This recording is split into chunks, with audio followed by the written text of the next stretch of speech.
হ্যাঁ।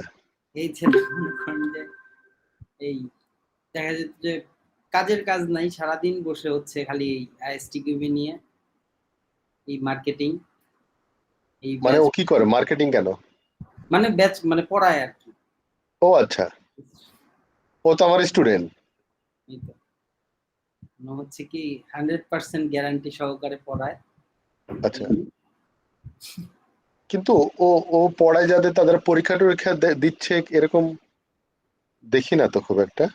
না, ড্যাফোডিল থেকেই মনে হয় দেয়, ওইখান থেকেই দেয়। হ্যাঁ, না, অল্প সংখ্যক দেয়, আমি জানি তো কারা কারা মানে আমার কোর্স না করেও যারা পরীক্ষা দেয় আমি বুঝি যে পরীক্ষা দেয়। যেমন বিজিআইটির একজন মনে হয় আমার মক এক্সামে উপস্থিত ছিল। সে, আমি বললাম যে আপনি তো ভালোই পারেন সবকিছু। বলে স্যার বহুদিন ধরে পড়ছি আমি, 4-5 বছর ধরে আইএসটি কিউবের এই সিলেবাস পড়েই যাচ্ছে, সে মুখস্থ করে ফেলেছে একেবারে সে।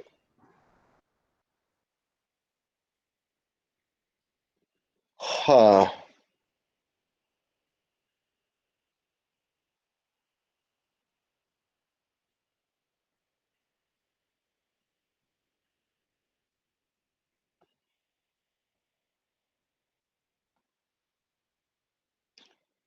টেস্টিং টুল শুনলেই সবাই মনে করে এবার মনে হয় প্রোগ্রামিং দিয়ে একটু দেখানো হবে, তাই না?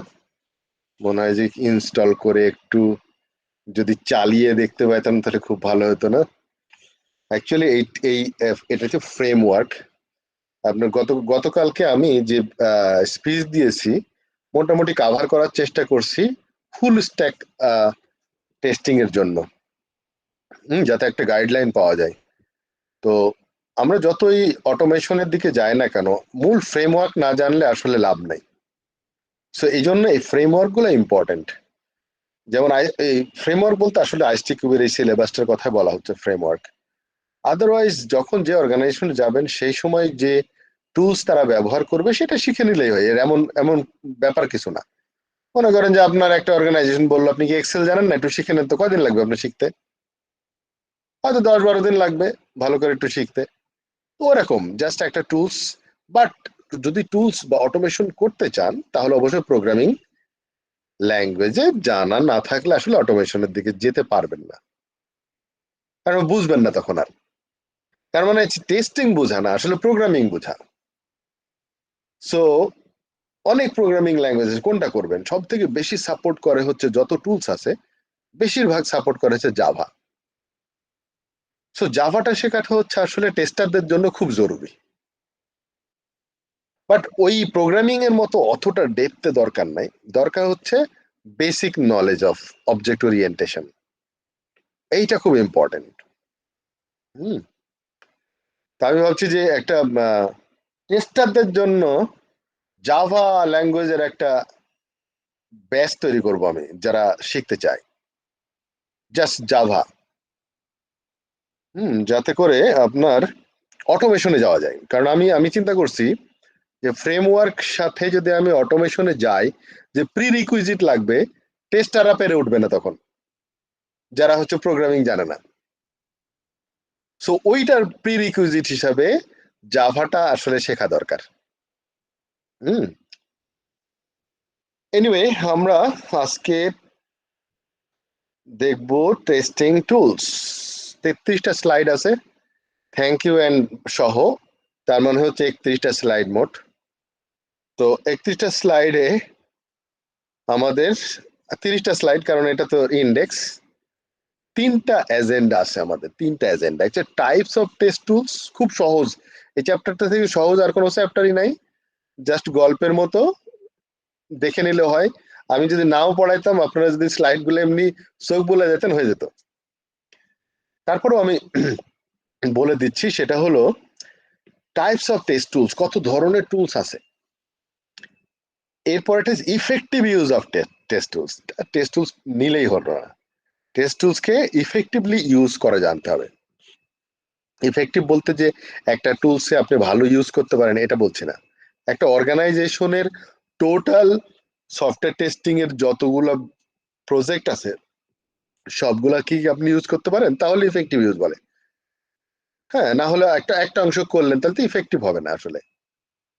থার্ড যেটা হচ্ছে introduction of test tools in an organization. একটা অর্গানাইজেশনে টেস্ট টুল কিভাবে আমরা ইনকর্পোরেট করতে পারি। হুম, এই টোটাল জিনিসটাই হচ্ছে ম্যানেজমেন্ট পয়েন্ট অফ ভিউ থেকে, টেকনিক্যাল না এটা, এটা হচ্ছে টেকনিক্যাল না। সো আমরা যদি দেখি যে test tools may be use to support test activities. Maybe বললো কেন? মেবি হতে পারে সাপোর্ট অ্যাক্টিভিটিস এর জন্য টেস্ট টুলস। যেমন আমরা টুলস বলতে যেটা বুঝি সেটা হচ্ছে টেস্ট এক্সিকিউশনটাকেই বেশি মিন করি, তাই না? টেস্ট টুলস মানে টেস্টিং টুল জানে, তার মানে এক্সিকিউশন পার্টটার কথা আমরা বেশি চিন্তা করি। কিন্তু আমরা জানি execution is not more than 10% of total testing process. Execution is only 5 to 10% job. তার মানে এই যে আর 90% কাজ কিসের? 90% কাজের টেস্টিং টুল কোথায়?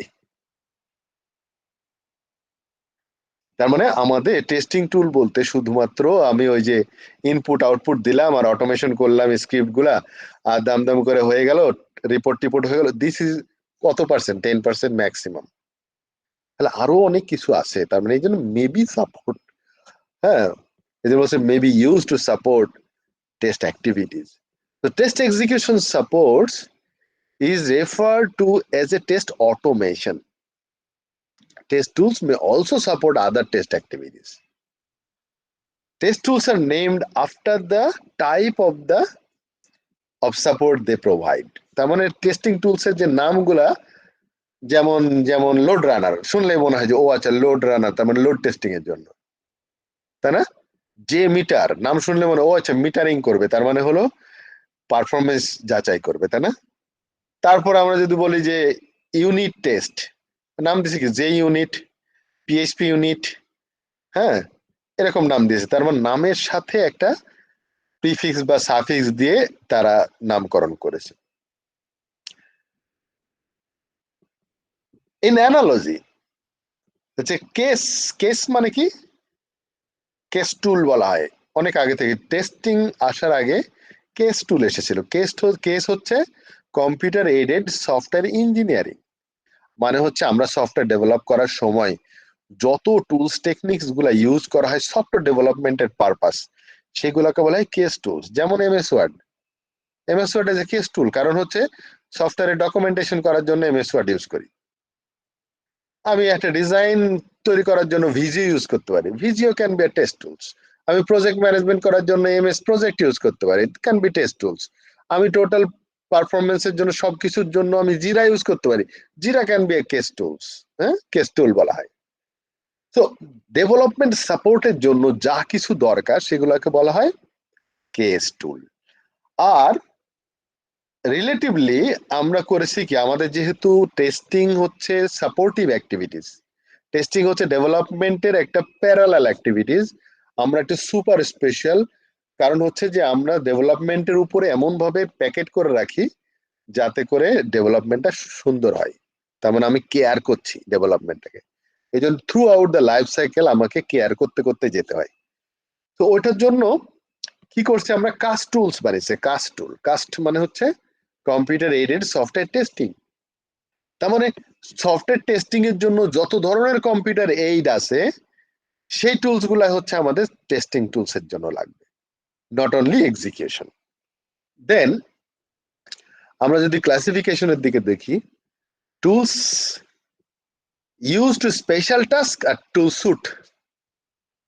কি বললো? স্পেশাল টাস্কের জন্য, যেমন আমি লোড টেস্টিং করতে যাচ্ছি, লোড রানার। তো এরকম অনেক ধরনের টেস্টিং আছে, আলাদা আলাদা আলাদা আলাদা যদি আমি কেউ কেউ বানিয়ে রাখে তাহলে স্পেশাল টাস্কের জন্য ওটা। কেউ হয়তো 4-5টা টাস্ক মিলে একটা টুল বানিয়ে রেখে দিছে, কেউ হয়তো একটার জন্য একটা টুল বানিয়ে রেখে দিছে, আবার কেউ বানিয়েছে স্যুট। সব থেকে বড় স্যুটের নামটা কি? টেস্টিং টুলস এর স্যুট, জানেন কেউ? ওয়ার্ল্ডে একদম সব থেকে বড় খুবই কস্টলি টুলস নাম কি? আগে নাম ছিল কিউটিপি, ইয়ার এইচপির, এখন লেটেস্ট ভার্সনের নামটা হচ্ছে ইউএফটি। কে আসলো? রামিসা।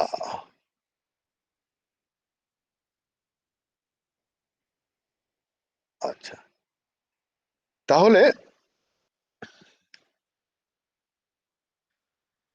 ইউএফটি ইউএফটি হচ্ছে বাংলাদেশে কোনো সফটওয়্যার কোম্পানির কাছে ইউএফটি নাই। তার মানে বুঝতে পারছেন দাম কেমন। বড় বড় সফটওয়্যার কোম্পানির কাছে ইউএফটি নাই। বাংলাদেশে বড় বড় সফটওয়্যার কোম্পানির দু একটা নাম বলেন তো কেউ। লিডস না সুজন? লিডস অনেক পুরাতন ইনোসিস আছে, সাউথটেক, ব্রেন স্টেশন। স্টেশন। ব্রেন স্টেশন, সাউথটেক, বিজেআইটি। আর লিডসের টেস্টারের সংখ্যা কয়জন? এখন একটু কমে গেছে, কত? এখন হয়তো 7-8 জন আছে। মাত্র। বিজেআইটিতে আছে 70 জন। আমাদের ছিল আগে 19 জন সর্বোচ্চ। তার মানে আমি আপনাদের হিসাবে বোঝা গেল যে বিজেআইটি সব থেকে বড়। বিজেআইটিতে 70 জন আছে। এর ভিতরে প্রথম 19 সালে 13 জন আমার কাছে পড়ছিল, আর এখন কারেন্টলি পড়ছে 37 জন এক ব্যাচে। আর ওই যে এখন আরেকজন আছে জাপানি, তার মানে সমসাময়িক 38 জন। তো এদের কাছেও নাই ইউএফটি। তার মানে বোঝা গেল যে বেশ দামি জিনিস। বাংলাদেশে দুইটা আছে। কোথায় কেউ জানেন? বাংলাদেশে 2 কপি আছে, ইউজ হয় না। একটা হচ্ছে আইসিটি মিনিস্ট্রিতে সফটওয়্যার টেস্টিং উইং এ। সফটওয়্যার টেস্টিং এর উইং এর সবাইকে আমি ট্রেনিং দিয়েছিলাম। তো সেই সময় ওদের কাছে ছিল, বাট ওরা জানে না আসলে হাউ টু ইউজ। আর একটা আছে হচ্ছে জাহাঙ্গীরনগর বিশ্ববিদ্যালয়ে। জাহাঙ্গীরনগর ইউনিভার্সিটিতে টেস্টিং ল্যাব হওয়ার কথা ছিল। ওইখানে ইউএফটি আছে, কোটি টাকা দিয়ে কিনছে। তো এখন ব্যাপারটা হচ্ছে this call tool suite. UFT হচ্ছে একটা wide variety of test tools মিলিয়ে একটা তৈরি করছে। ওর ভিতরে ধরেন মোটামুটি সব আছে।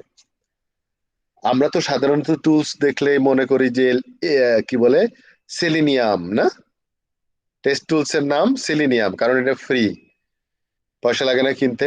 ওপেন সোর্স না। সেলিনিয়াম, সেলিনিয়ামের কাজ কি? সেলিনিয়ামের কাজ শুধু হচ্ছে ইউআই এর জন্য। তার মানে এই যে ভিতরের যত কাজ আছে আপনার, একদম ডাটাবেস থেকে শুরু করে সার্ভিস লেখে যে ভিতরে জাভা দিয়ে ব্যাকএন্ডে, এগুলার তো সেলিনিয়ামের কোনো কাজ নাই, কিন্তু ইউএফটি তে সব আছে।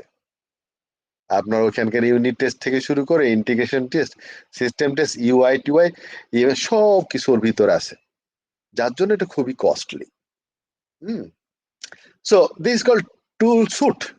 হতে পারে আরো কিছু কিছু টুল স্যুট আছে যেগুলা হচ্ছে ওরকম নাম জানা নাই, বাট হয়তো 4-5টা ফিচার মিলে তৈরি করা আছে টুল স্যুট, যে হয়তো লোড টেস্টও করতে পারে, যে পারফরমেন্স কি বলে যে স্ট্রেস টেস্ট করতে পারে, এরকম ভলিউম টেস্ট করতে পারে অনেকে। বা টেস্টিং এর জন্য আসলে যা কিছু দরকার, যেমন আমরা আমরা পড়েছিলাম হচ্ছে ওই যে test test data generator. Test data generator যদি আমার টুলস এর মধ্যে থাকে তাহলে আরো ভালো হতো না?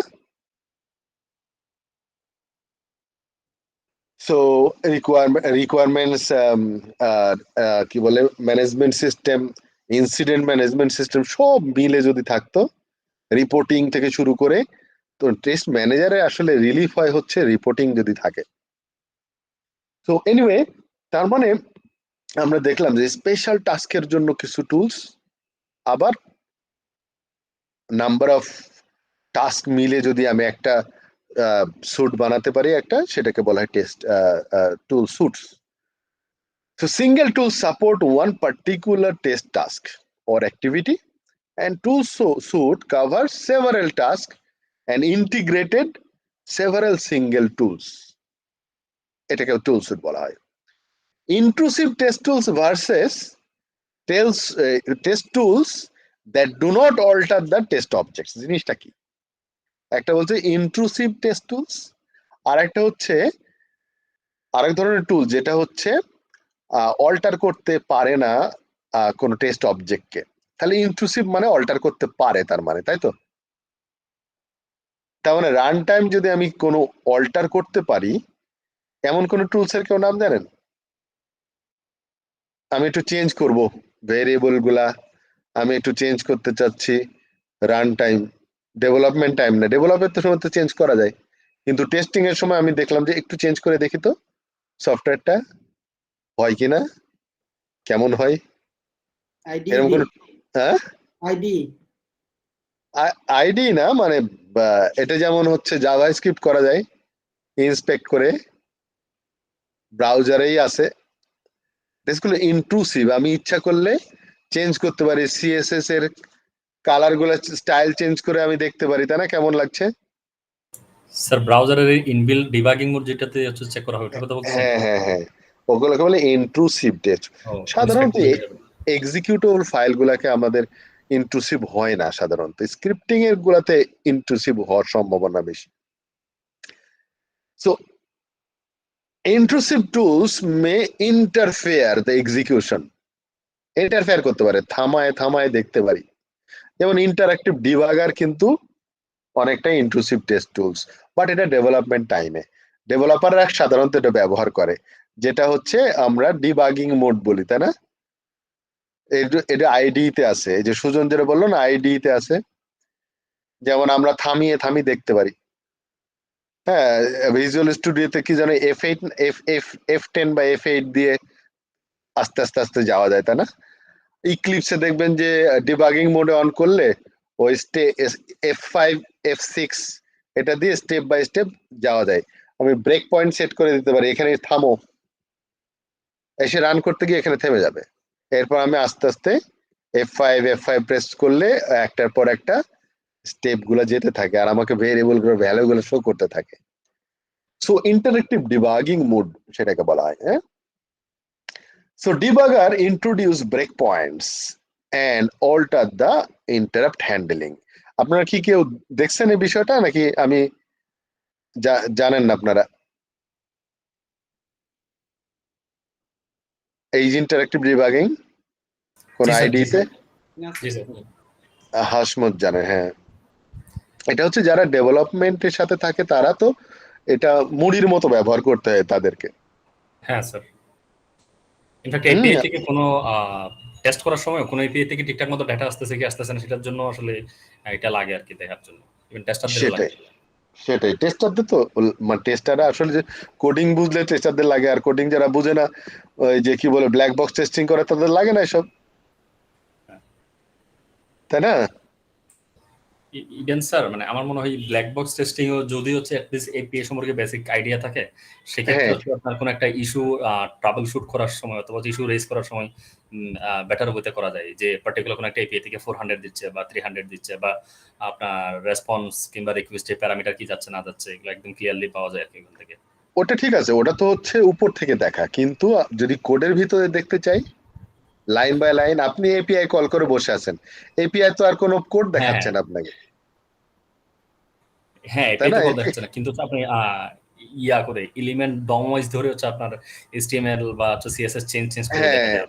সেটা তখন হচ্ছে কোড দেখা যাচ্ছে, সেই কথাই বলছি। তার মানে হচ্ছে আপনি কোড না করলে তো ব্রেক পয়েন্ট সেট করতে পারবেন না। Test drivers' protest object artificial input data, test driver protest করতে পারে আর্টিফিশিয়াল ইনপুট ডেটা গুলাকে ইয়ে করার জন্য। Coverage is determined by the counters of the added to the code. Test coverage যেগুলো, যে স্টেটমেন্ট কভারেজ, ব্রাঞ্চ কভারেজ, এগুলো অনেক অনেক আইডি তেই আছে, রান করে দিয়ে দেখা যায় যে কতটুকু কভার করলো, কত পার্সেন্ট দেখাছিলাম আপনাদের। দেখার দরকার আছে, পরে আরেকদিন দেখাবো না?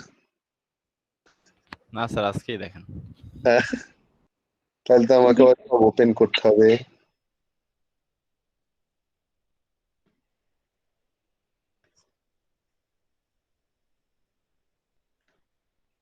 কই গেল?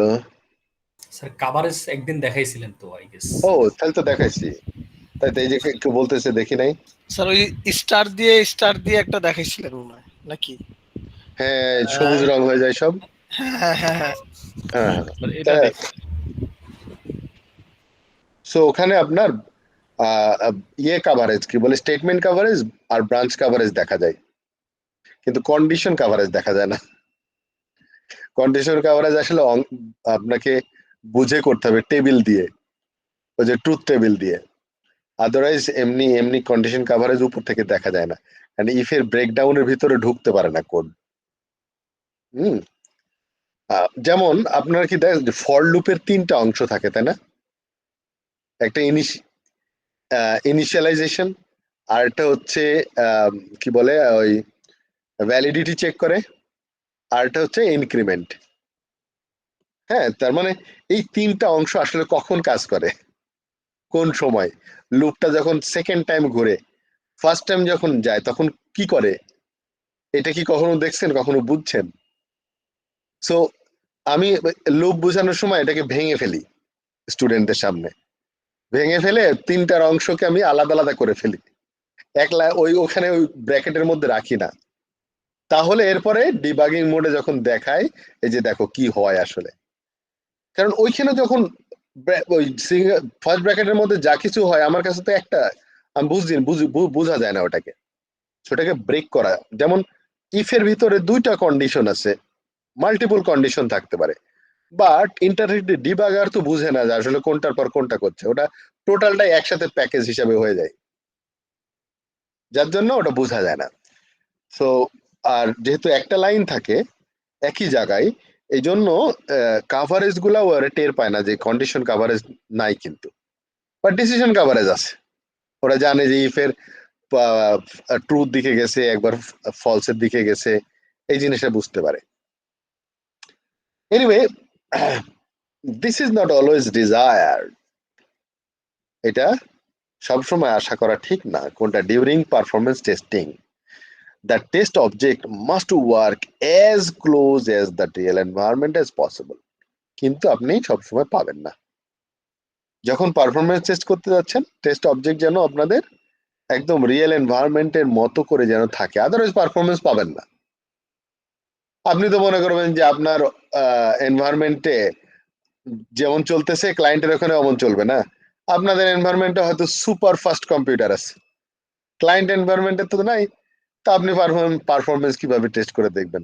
তাহলে পারফরমেন্স টেস্ট করা আসলে এটা কন্ডিশনের উপর ডিপেন্ড করে, টেস্ট কন্ডিশন ডিফারেন্ট হতে পারে। আমাকে একজন বলছে স্যার আমি ক্লাউডে টেস্ট করি, পারফরমেন্স এক এক সময় এক এক রকম দেয়, আমি কি করবো বুঝতে পারছি না কি।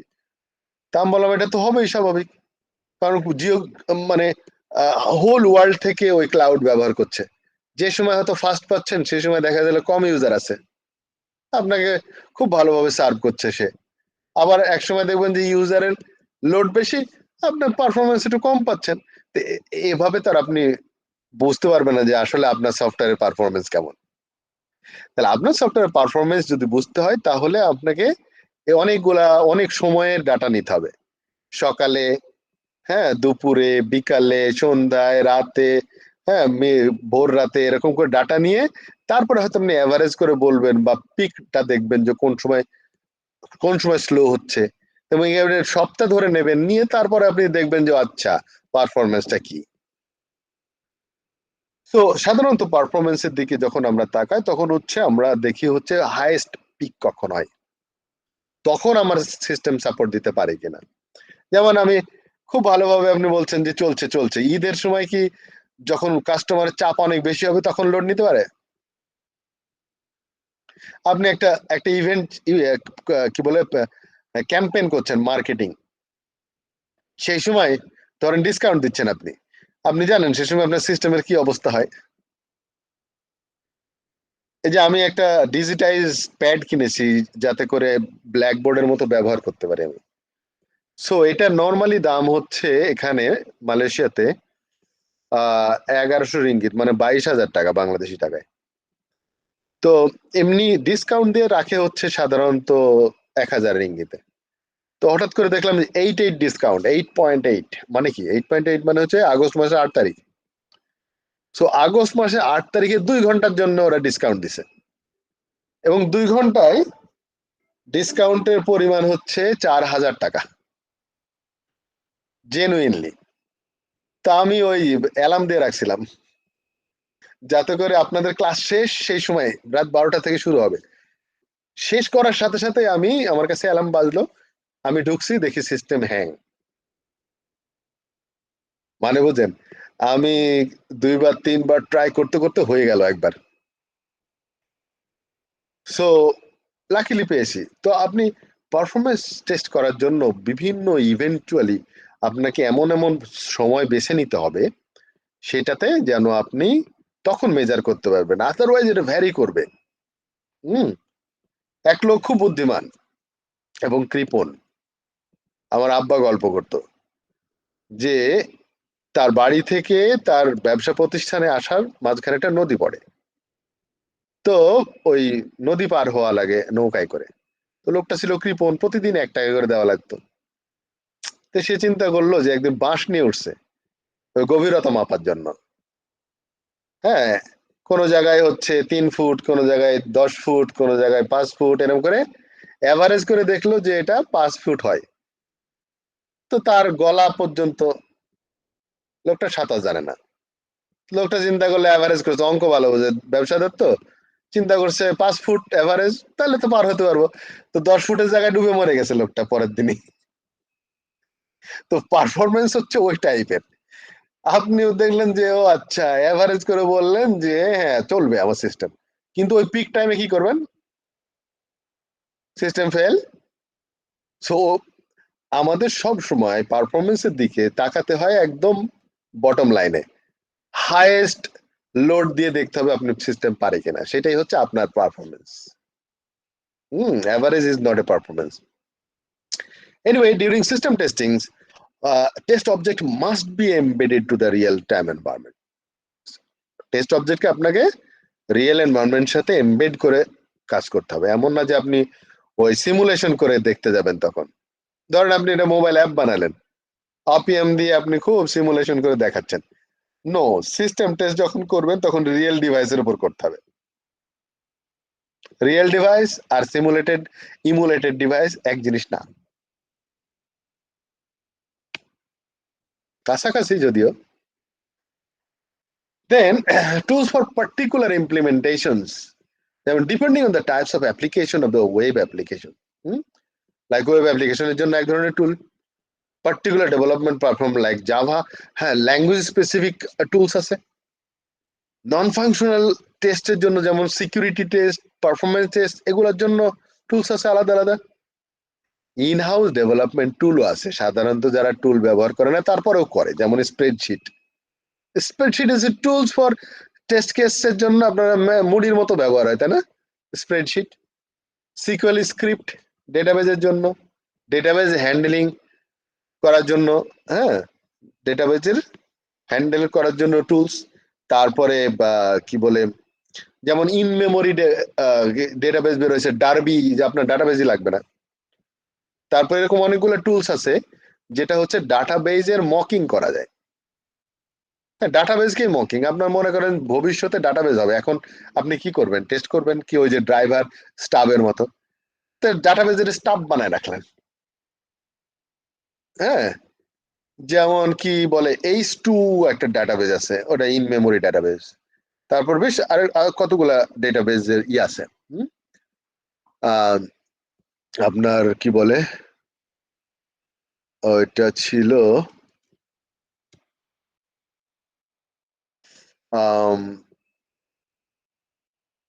DB unit.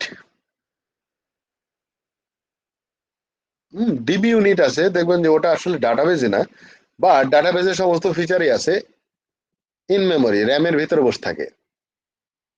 সো আপনি ওখানে ইন্টারঅ্যাক্ট করতে পারেন ডাটাবেজের মতো। Specific test result comparison tools. So এরকম অনেক রকম টুলস আমরা বানাতে পারি টেস্টিং এর জন্য।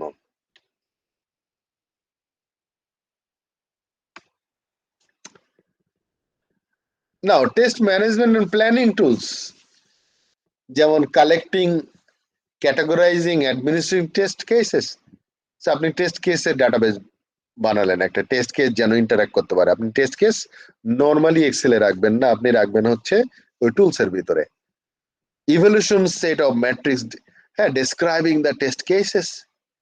দেন time and resource planning, budget planning, হ্যাঁ, বিভিন্ন ধরনের টুল থাকতে পারে। রিসোর্স প্ল্যানিং এর জন্য আপনি এমন হতে পারে যে মাইক্রোসফট প্রজেক্টের প্লাগ ইন ইউজ করতে পারছেন ওই টুলস এর মধ্যে, যাতে করে আপনার ওর সাথে ইন্টারঅ্যাক্ট করতে পারেন ইজিলি।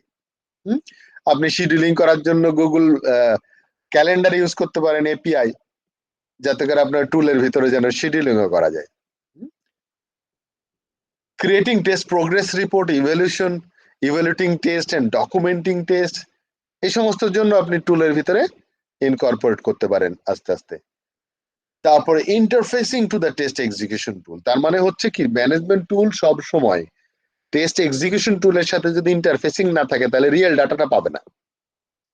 সো এই যে যখনই টেস্ট টুলস, ম্যানেজমেন্ট টুলস যদি এক্সিকিউশন টুলের সাথে ইন্টারাকশন করতে পারে, তখনই রিয়েলি ম্যানেজমেন্ট টুলস গুলা ইফেক্টিভ হয়ে যায়। যেমন রিকোয়ারমেন্টস ম্যানেজমেন্ট টুলস, হ্যাঁ, তো রিলিজ ম্যানেজমেন্ট, কনফিগারেশন ম্যানেজমেন্ট, কত ধরনের টুলস আছে।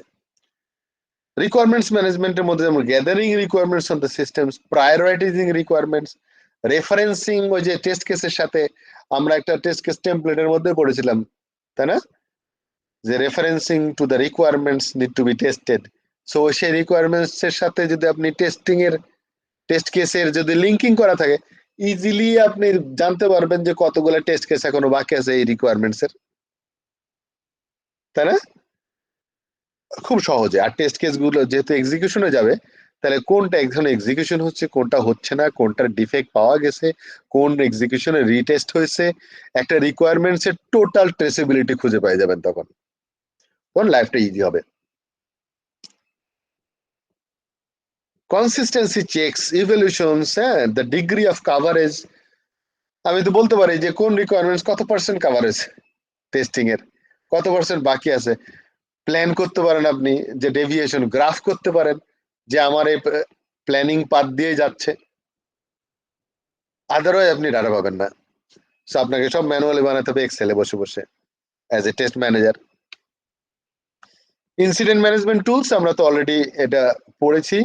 কনফিগারেশন ম্যানেজমেন্ট টুলস, এগুলো আমরা অলরেডি চ্যাপ্টার 5-এ আমরা পড়ে ফেলেছি, এগুলা এইটা নিয়ে আবার একটু আলোচনা করেছে। দেন স্ট্যাটিক টেস্টিং এর আবার টুল, এটা আবার কি টুল, তাই না, আমরা রিভিউ করার জন্য কি টুল ইউজ করতে পারি। হ্যাঁ, রিভিউ একটা সিস্টেম হতে পারে, আমরা রিভিউ এজেন্ডা তৈরি করলাম, মিটিং কল করার জন্য বানালাম, নোটিফিকেশন গেল, যারা প্রিপারেশন নেবে ইন্ডিভিজুয়াল আমরা যেন ফাইল শেয়ার করতে পারি, হ্যাঁ, মিটিং এর উপরে যে সিদ্ধান্তগুলো সেগুলো যেন ওখানে রেকর্ড করতে পারি, এবং কতদূর প্রোগ্রেস হচ্ছে, রেকর্ড হচ্ছে, রিওয়ার্ক হচ্ছে, নোটিফিকেশন, এই ধরনের কাজগুলো করে ফেলতে পারি আমরা রিভিউ প্রসেসের জন্য, যাতে এটাও একটা টুলস এর মধ্যে থাকে।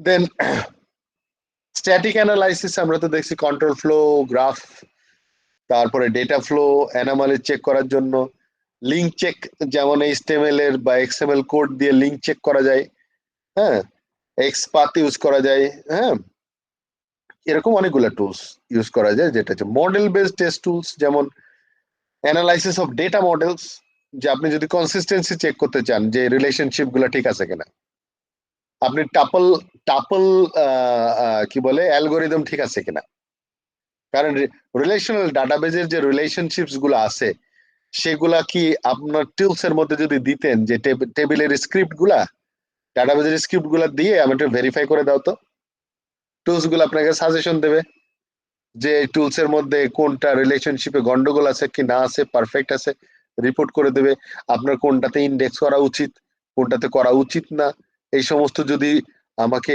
বলতে থাকে, that can be a great tool.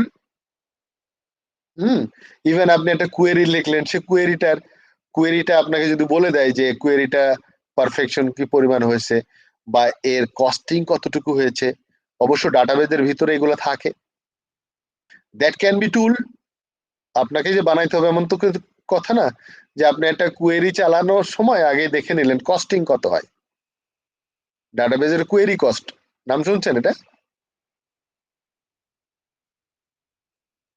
Query costing, query plan, query tree, so huge কাজ আছে। হ্যাঁ, টেস্টারদের জন্য অনেক বড় এরিয়া পড়ে আছে, আমরা খালি নুড়ি কুড়াচ্ছি, হ্যাঁ, ইনপুট আউটপুট দিয়ে টেস্ট করে, তাই না ফোরকান? হ্যাঁ, সো আমাদের অনেক জায়গাতে কাজ করার সুযোগ আছে।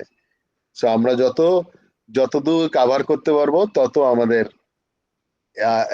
মানে স্কোপটা বাড়বে, কাজের গুরুত্ব বাড়বে। আর এটার জন্য দরকার হচ্ছে নলেজ আসলে। তার মানে টেস্টিং করতে গেলে আমি শুরুতে বলেছিলাম হু ক্যান টেস্ট, হ্যাঁ, হু ক্যান টেস্ট, মনে আছে? যার বেটার নলেজ আছে sir. Yeah, who knows better than who did it. এখানে ডিড ইট বলতে যেটা বোঝাচ্ছে ডেভেলপাররা বানাইছে না, কিন্তু you have to know better than them, otherwise you cannot be a tester. So এগুলো আমি কেন বলতে পারছি, কারণ হচ্ছে যে আমার ডেভেলপমেন্ট ট্র্যাক আছে বহু আগে থেকে। হ্যাঁ, ধরেন ডেটাবেজ নিয়ে, ডেটাবেজকে ধরেন ভেজে খাইছি আমি। তো বিষয়টা হচ্ছে যে আহ, এই যে এই জিনিসগুলা টেস্ট করার মতো যে জায়গাগুলো আছে, আপনি একজন অ্যানালিস্টের যে ডিজাইন টেস্ট করতে চান, তো সেটা সেটা করতে হলে কি করবেন? আপনি আপনি ডিজাইন সম্পর্কে ধারণা না থাকলে কি পারবেন? পারবেন না। সো মডেল বেল্ট কি বলে মডেল বেসড টেস্ট টুলস আছে, analysing the specification, document, object design model, state diagram, এগুলো টেস্ট করারও টুলস আছে। এমনি এমনি তো আপনি করতে পারেন এগুলা, যে আপনি ক্লাস ডায়াগ্রাম টেস্ট করে দেখবেন। এটা অবজেক্ট ওরিয়েন্টেড যে ইউএমএল এর যে যত যত মডেলগুলো আছে, সেই মডেলগুলো তো খুবই ম্যাথমেটিক্যাল মডেল। সো আপনি ওটা দেখবেন। Prerequisites বলছে the specifications are provided as the formal language documents. হ্যাঁ, close integration with the software development process, thus mostly seen as a development tool. যদিও আমাদেরকে এই টুলস গুলো সাধারণত ডেভেলপারদের ক্লোজলি ব্যাপারটা, বাট আমরা মনে করি ডেভেলপাররা ব্যবহার করবে আর আমরা করব না, তাই না? সো আমরা তো করতে পারি টেস্টিং এর জন্য, যাতে তাদেরটা ভেরিফাই করার জন্য, তাই না, তাদের কাজ ঠিক আছে কিনা। কারণ তারা ব্যবহার করলো না করলে আমার দেখার দরকার না, আমি ব্যবহার করে বলে দেবো তোমার তো সমস্যা আছে ডিজাইনে। Now test data generator. So the generators create data to be used for tests. So tools derive data from formal description, হ্যাঁ, or from the structured definition. So আমি যে টেস্ট ডাটা জেনারেট করব কিসের উপর ভিত্তি করে? আমার তো টেস্ট ডাটা লাগবে, তাই না? টেস্ট ডাটা বলতে কি বোঝায় মনে আছে মেহেদি? জি স্যার। কি জানো? টেস্ট ডাটা হচ্ছে স্যার, আমি স্যার যে টেস্ট করব আগে থেকে আমার কিছু ডাটা থাকতে হবে। হ্যাঁ, সে এখন এই ডাটাটা যদি আমি সফটওয়্যার দেখার পরে যদি মনে হয় আমার টেস্ট ডাটা জেনারেট করতে হবে, কি দিয়ে করব, কেমনে করব?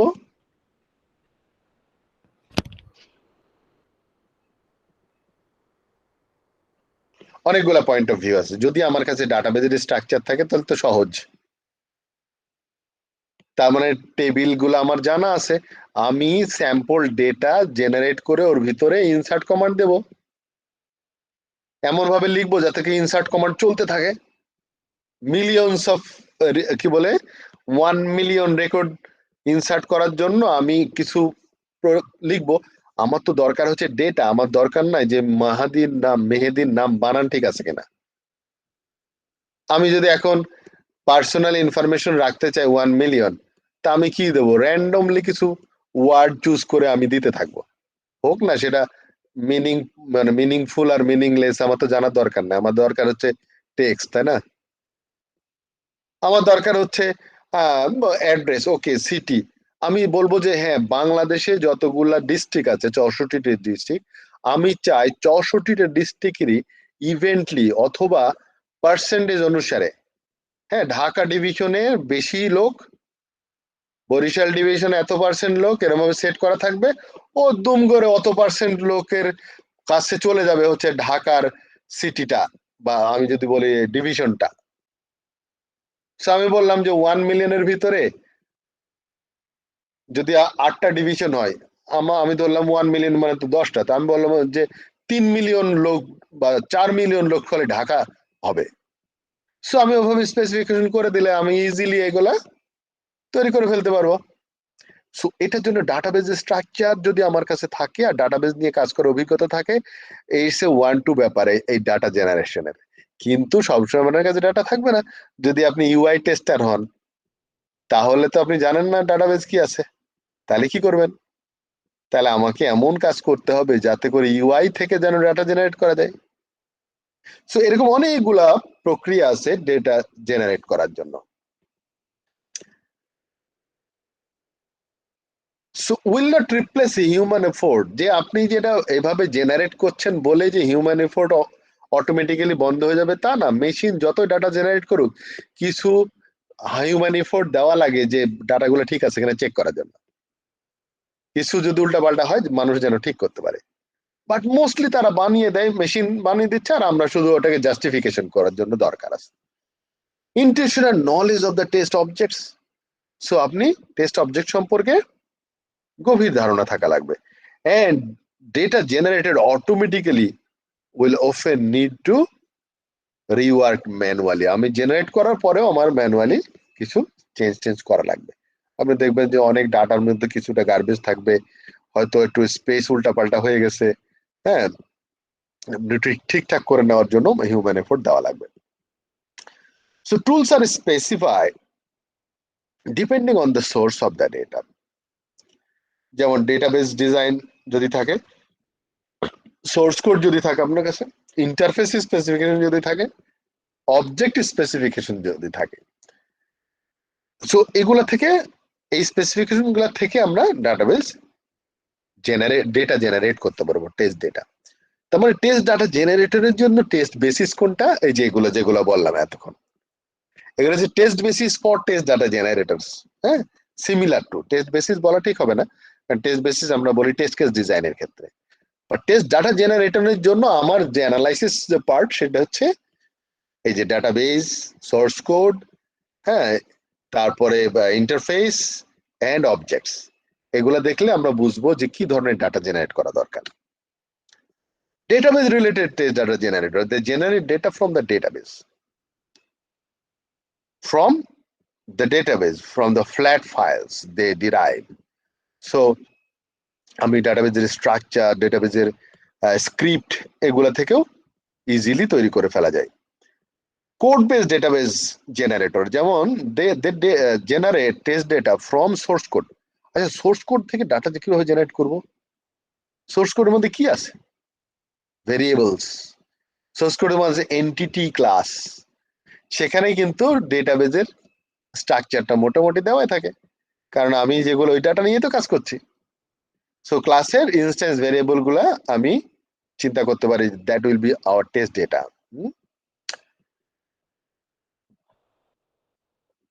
বলছি they are not able to provide expected result values, মানে তার এক্সপেক্টেড রেজাল্টটাও বলতে পারে না একদম exactly. But similar to white box method, they can only generate test data on the basis of the provide code. And they cannot identify functionality that is missing.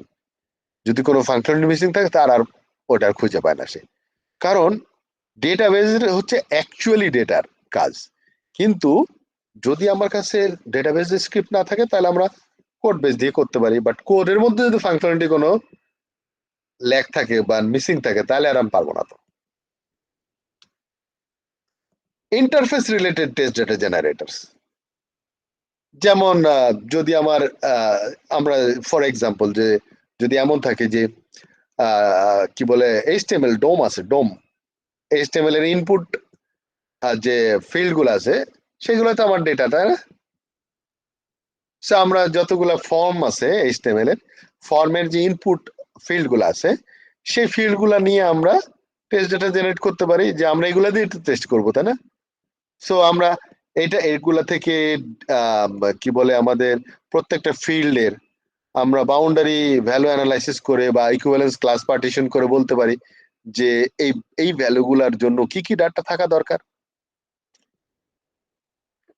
Specification based test data জেনারেটরস, যেমন যদি কোনো specify করা থাকে, হতে পারে কোনো XML, হতে পারে জেসন, হ্যাঁ, স্ট্রাকচার, যেমন XML এর XSD লাইক ডেটাবেজের মতো, সেই ধরনের স্পেসিফিকেশন যদি থাকে। Specification documents must be strict formal notation. So normally আপনি স্পেসিফিকেশন এমনি MS ওয়ার্ডে লিখলে সেটা স্পেসিফিকেশন বলা যাবে না। তার মানে কি থাকতে হবে? ফর্মাল নোটেশন থাকা লাগবে, যাতে করে আমি ধরতে পারি। যেমন ডোম ইজ এ ফর্মাল নোটেশন, আমরা জানি যে ট্যাগ আছে, হ্যাঁ, ট্যাগ আছে, ইনপুট, ও আচ্ছা, ইনপুট নাম খুঁজে বের করব, ডোমের ভিতরে ট্রাভার্স করে যাওয়া যায়, HTML এর ভিতরে ঢুকে প্রত্যেকটা জায়গায় যাওয়া যায়, জানেন, কোডিং করে ওর চাইল্ডে ওর সিবলিং এ এভাবে ভিতরে ভিতরে যাওয়া যায়, কোনো ট্যাগের ভিতরে, এলিমেন্টের ভিতরে বা অ্যাট্রিবিউটেও যাওয়া যায়। সো প্রোগ্রামিং করে এটা যাওয়া যায়। তো আমি ধরে ধরে ইনপুট গুলা ফিল্ড বের করা কোনো বিষয়ই না আসলে। কিন্তু যদি আমার এরকম, তার মানে কি স্ট্রিক্ট নোটেশন থাকা লাগবে যদি ফর্মাল স্পেসিফিকেশন লাগে। স্ট্রিক্ট নোটেশনের জন্য HTML একটা নোটেশন, XML এক ধরনের নোটেশন, জেসন নোটেশনস, এরকম অনেকগুলো ডেটা স্ট্রাকচার থাকতে পারে আমাদের। দেন document produced with the aid of case tools, হ্যাঁ, may provide a good base for these tools। হ্যাঁ, আমরা কেস টুলস হিসাবে ওই যে কম্পিউটার এডেড সফটওয়্যার ইঞ্জিনিয়ারিং ব্যবহার করে আমরা এই ডকুমেন্ট গুলা তৈরি করতে পারি, যাতে করে নোটেশন যেন ফর্মাল হয়। দেন টেস্ট এক্সিকিউশন টুলস, যেটা হচ্ছে আমরা সব থেকে বেশি টুলস হিসাবে মনে করি। যেমন এই এক্সিকিউশন করার সময় আসলে কি দরকার, বলছে test execution tools may cover the following. কিরকম? ডেলিভারিং ডাটা, তার মানে ডাটা ডেলিভারি করা, তারপর receiving data, writing log, output behaviour and document test execution. এই তো কাজ। প্রথম হচ্ছে আমার ডাটা ইনপুট, যে ডাটাগুলো সেগুলোকে ডেলিভারি করা। তার মানে ইনপুট ডাটা কোত্থেকে আসবে? আমি ধরলাম একটা আলাদা এক্সটার্নাল ফাইল থাকতে পারে, অথবা সোর্স কোডের মধ্যে আমি বলে দিতে পারি যে এই হচ্ছে আমার ইনপুট ভ্যালুস, এবং আমার যে মনে করলাম যে 10টা টেস্ট কেস আছে, 10টা টেস্ট কেসই আমি সোর্স কোডের মধ্যে ডাটা সহ দিয়ে দিলাম, একটা অ্যারের ভিতরে দিয়ে দিলাম। সেই অ্যারেটা আমি যখন রান করব তখন একটা একটা করে আসবে আর এক্সিকিউট করবে, আর আমরা ওখান থেকে যে রিটার্নটা পাবো, পাস ফেল যেটা আসুক, এক্সপেক্টেড যে রেজাল্টের সাথে ম্যাচ করব, আমরা কম্পেয়ার করব করে বলবো যে পাস না ফেল। যদি ফেল করে দেন আমরা যেন ডিফেক্ট ডকুমেন্টেশন করে ফেলতে পারি, ওখান থেকে ওর যেন বলে দিতে পারি, লগইন করে ফেললাম যে আমার এটা পাস করেছে, এটা ফেল করেছে, এবং ফেল করার সাথে সাথে আমরা একটা কারণ কি ফেল করার, তার কারণও হচ্ছে আমরা ওই টুলস এর মাধ্যমে ডকুমেন্টেশন করে দিলাম, যাতে করে খুব সহজেই ইনসিডেন্ট ম্যানেজমেন্ট সিস্টেমের মধ্যে গিয়ে হিট করলো। বুঝতে পারলাম? তার মানে কি ইনসিডেন্ট ম্যানেজমেন্টের সাথে অ্যাডজাসেন্ট হওয়া লাগবে। আমরা বলেছিলাম যে ম্যানেজমেন্ট টুলস গুলোর সাথে যদি টেস্ট এক্সিকিউশন টুলস এর অ্যাডজাসেন্ট হয়, তার মানে ইন্টারফেসিং হয়, তাহলে এটা এফেক্টিভ হয়ে যাবে। এক্সাম্পল অফ এক্সিকিউশন টুল যেমন ডিবাগার, যেটা বিল্ট ইন থাকে আইডিতে, কম্পারেটর, হ্যাঁ, কম্পেয়ার করা এক্সপেক্টেড রেজাল্টের সাথে অ্যাকচুয়াল রেজাল্ট তো আমি পাবো এখন, আর এক্সপেক্টেড রেজাল্ট দেওয়া থাকে, কম্পেয়ার করে যেন আমি বলে দিতে পারে পাস ফেলটা। টেস্ট ড্রাইভার তৈরি করার, বিল্ট ইন ড্রাইভার কোনটা বলেন তো? আমরা যখন ইউজ করি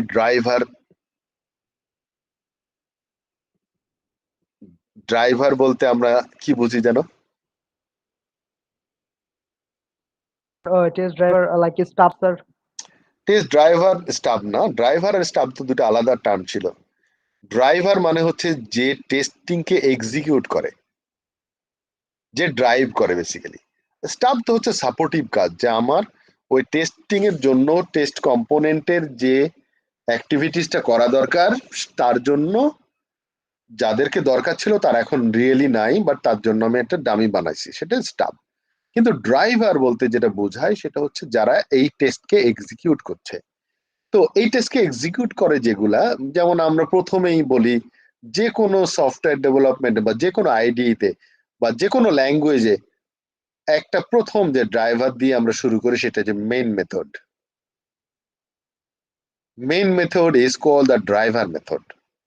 অ্যাকচুয়ালি মেইন মেথডে যখন আমরা সফটওয়্যারটা লঞ্চ করে দেবো, বলতে যে রোল আউট করে দেবো বা ডেলিভারি দিয়ে দেবো, রিলিজ করে দেবো, তখন কিন্তু মেইন মেথডের ভিতর শুধুমাত্র স্টার্টিংটা থাকে, একটা লাইন হয়তো বা ম্যাক্সিমাম 2টা লাইন, যে অমুকটারে কল করে দাও মেনুকে, আর কিছু না। মেইন মেথড থেকে আর কিছুই আমরা করি না, আমরা শুধু বলে দিই যে ওইটারে কল করে দাও, তারপর ওখান থেকে মেনু টেনু বলেতে অপারেট করা শুরু করে। কিন্তু যখন আমরা ডেভেলপ করি কোনো সফটওয়্যার, সবকিছু আমরা বারবার টেস্ট করে দেখি মেন মেথড থেকে। হ্যাঁ, মেন মেথডের মধ্যে অবজেক্ট ইনস্টেন্সিয়েট করি, আর মেন মেথড থেকে বিভিন্ন ফাংশনকে কল করে করে আমরা টেস্ট করে দেখি আসলে। Anyway, so driver, simulators, frameworks, test robots, সেগুলো সবই হচ্ছে এক্সিকিউশন টুলস এর এক্সাম্পল। দেন ডিবাগার, যেটা আপনারা অলরেডি দেখছেন। ডিবাগার মানে হচ্ছে যে প্রোগ্রামকে ব্রেক পয়েন্ট দিয়ে থামিয়ে দেখা, এবং রানিং টাইমে আমার ভেরিয়েবল গুলার ভ্যালু কোন দিকে যাচ্ছে, হ্যাঁ, কন্ডিশনস গুলা ফুলফিল হচ্ছে কিনা, টোটাল জিনিসটা দেখতে পাওয়া হচ্ছে ডিবাগিং বলা হয়। কম্পারেটর বা কম্পারিজন টুলস, যেটা আমরা অলরেডি বলে ফেলেছি, যে রেজাল্টের সাথে কম্পেয়ার করে দেখানোর জন্য যেটা হয়। আর নর্মালি আমরা ম্যানুয়ালি করে, এটা যদি অটোমেটেড করতে চাই, that should be অটোমেটিক্যাল, just run করে দেবো, করে দেবে। টেস্ট টুলস গুলার আসলে কাজই এরকম। ড্রাইভার সম্পর্কে আমাদের পরিষ্কার ধারণা আছে এবং স্টাফ সম্পর্কে আমাদের পরিষ্কার ধারণা আছে। দেন আমরা সিমুলেটর অ্যান্ড, যদি এখানে সিমুলেটর বলেছে, ইমুলেটর কি জানেন কেউ? সিমুলেটর অ্যান্ড ইমুলেটর দুইটা টার্ম আছে। Simulator is a replica of productive environment, মানে অ্যাকচুয়াল না। যেমন আমি সিমুলেশন হিসাবে যদি বলতে চাই, ধরেন আপনি ইয়ে ট্রেনিং করছেন, কি বলে, পাইলট, বিমানের পাইলট ট্রেনিং করছেন আপনি। ট্রেনিং এর সময় তো রিয়েলি যখন আপনি প্লেন চালাবেন তখন তো ফিজিক্যালি যেতে হবে, কিন্তু আপনি যদি কম্পিউটারে যদি প্লেন চালানোর সমস্ত অ্যাক্টিভিটিস গুলো করতে চান, তো সেটাকে বলে সিমুলেশন। হ্যাঁ, সিমুলেশন। কিন্তু সিমুলেশনটা বোঝা এবং অনেক অনেক আগে থেকে এটা ব্যবহার হচ্ছে, যার জন্য আমরা কিন্তু এটা বুঝতে পারি। নতুন যে টার্মটা আসছে ইমুলেশন, ইমুলেটর, কেউ একটু বলতে পারেন যে ইমুলেটর আর সিমুলেটর? সিমুলেটর তো বললাম, ইমুলেটরটা কি? স্যার ইমুলেটরটা যে যেটা হচ্ছে আর কি হার্ডওয়্যার কে মিমিক করে আর কি। হ্যাঁ, হার্ডওয়্যারকে মিমিক করে। তার মানে হচ্ছে আমার যদি প্লেনের টোটাল জিনিসের ইনফ্রাস্ট্রাকচারটা যদি আমি আনতে অ্যাজ পারি এ সফটওয়্যার, হ্যাঁ, হার্ডওয়্যার মানে হার্ডওয়্যার অ্যাজ এ, মানে কি software as a hardware, software as a hardware, মানে আমার সিস্টেমটা হার্ডওয়্যারের মতোই কাজ করবে। সাধারণত মোবাইল অ্যাপে, হ্যাঁ বলেন। অ্যান্ড্রয়েড স্টুডিওতে থাকে স্যার ইমুলেটর, মানে আমি ধরেন যে কোনো ডিভাইস কে ইমুলেট করে ওই ডিভাইসটা আর কি, যেটা আর কি ডেভেলপাররা মেইনলি ইউজ করে, আমরা অনেক সময় টেস্টিং হ্যাঁ, সাধারণত এটা বেশি পপুলার হয়েছে মোবাইল অ্যাপের জন্য। কারণ হচ্ছে কেন বলেন তো? থাউজেন্ডস অফ ডিভাইস স্যার, এত ডিভাইস কই পাবো? হ্যাঁ, এর আগে কি আমরা ইমুলেটর ব্যবহার করি নাই? আমার জানা নাই স্যার। ভিএম, ও আচ্ছা, হ্যাঁ virtual VM is a emulator আসলে। আপনি কিন্তু, বলতে বলতে আমরা বিএমই বলি আর কি। হ্যাঁ, ভিএম আসলে ইমুলেটর। হ্যাঁ, তারপরও ভিএম ইমুলেটর আর মোবাইলের যে ইমুলেটর, এটা একই জিনিস আসলে। হ্যাঁ, যে আমি যেমন যদি ইউজ করি আমি কোনো মোবাইলের ইমুলেটর, আসলে ওখান থেকে কিন্তু ফোনও দেওয়া যায়, জানেন? হ্যাঁ হ্যাঁ, ডাইরেক্ট আপনি কম্পিউটারে বসে ফোন দিতে পারবেন ওই এটার মাধ্যম দিয়ে। কারণ ওটা একটা ডিভাইস হিসেবে রেপ্লিকেট করছে স্যার, এটা ফুল একটা ডিভাইস। ফুল ডিভাইসই হচ্ছে, হ্যাঁ। তো এবার বুঝছেন, তার মানে হচ্ছে টেস্ট এক্সিকিউশনের জন্য আমি ইমুলেটর, সিমুলেশন সবকিছুই ব্যবহার করতে পারি। সো এই যে ইমুলেশন, সিমুলেশন, তাহলে আমার কোনটার সাথে যায় বলেন তো? আমরা টেস্টিং এর ড্রাইভার, স্টাফ,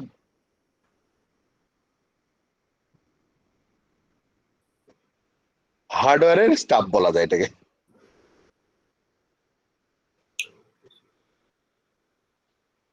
ইমুলেটরটা হচ্ছে হার্ডওয়্যার, ধরেন নাই আমার কাছে এখন, বাট আমি একটা হার্ডওয়্যার বানাইলেন আর কি, mock. So this can be emulator, can be a staff.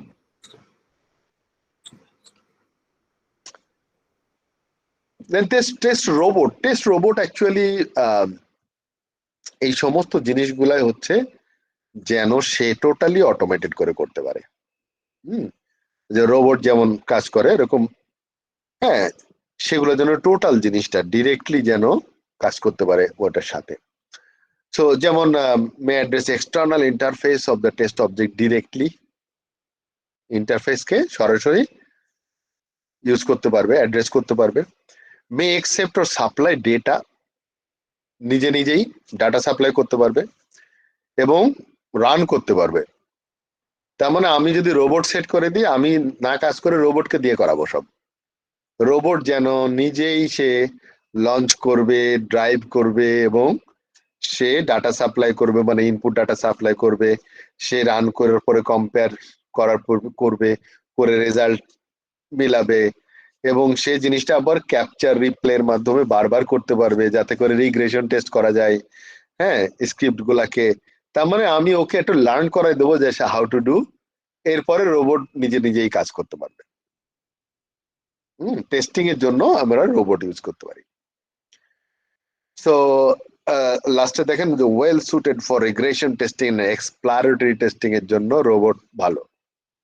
Regression যেহেতু বারবার করা লাগে, ম্যানুয়ালি না করে রোবটকে দিয়ে দেওয়া উচিত, যে যখনই আমরা কোনো একটা ফিচার অ্যাড করব তুমি তোমার মতো করে রিগ্রেশন টেস্ট করে রেজাল্ট দিয়ে দেবা, কোনো সমস্যা আছে কিনা, অটোমেটিক, মানে আমার কোনো চিন্তা নাই। যেমন আমি ওয়াশিং মেশিনের মধ্যে কাপড় দিয়ে চলে আসি, ও একলা একলা ধুয়ে সব একদম শুকায় রেখে দেয়, তাই না? দিস ইজ এ রোবট, তাই না? রোবট মানে এরকম। এখন তো আইওটির যুগ চলে আসছে, এখন তো আরো বেশি হয়ে যাবে।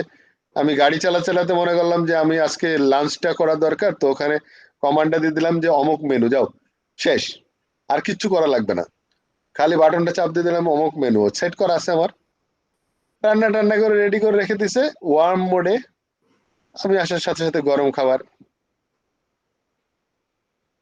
সো টেস্টিং পারপাস যদি আমার এরকম থাকতো রোবট, তাহলে ইট উইল বি আর নাইস, তাই না?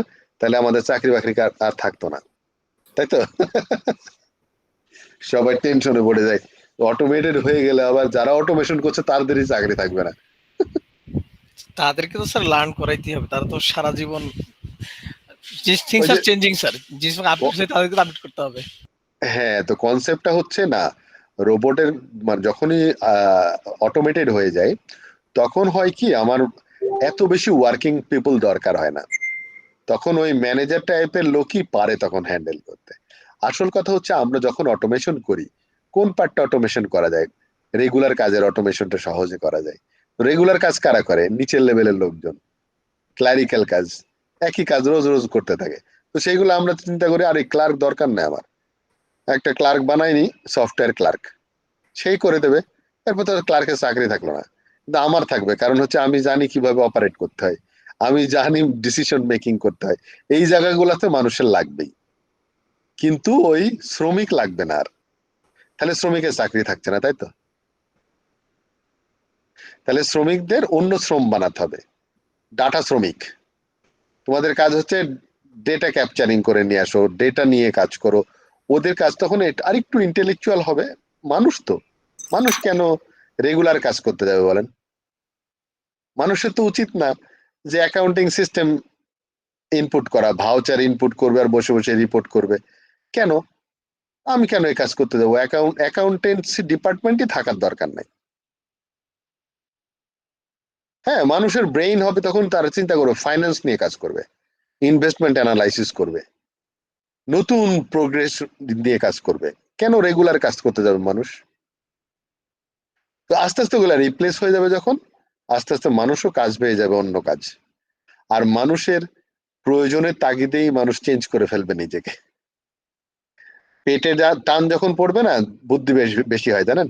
পেট ভরা থাকলে বুদ্ধি কম থাকে, আর যখন পেটে টান পড়ে তখন দেখবেন বুদ্ধি বেড়ে যাবে, তাই না লাবণী? জাপানিরা এত উন্নত হয়েছে কেন? বোমা খেয়ে। বোমা না খাইলে উন্নতি হতো না এত। হিরোশিমা স্যার, হ্যাঁ, নাগাসাকি।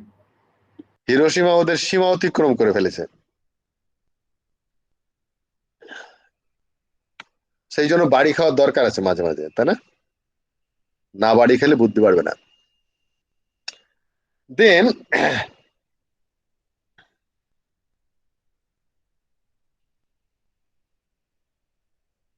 স্ট্যাটিক অ্যানালাইসিস, এটাও আমরা অলরেডি জানি।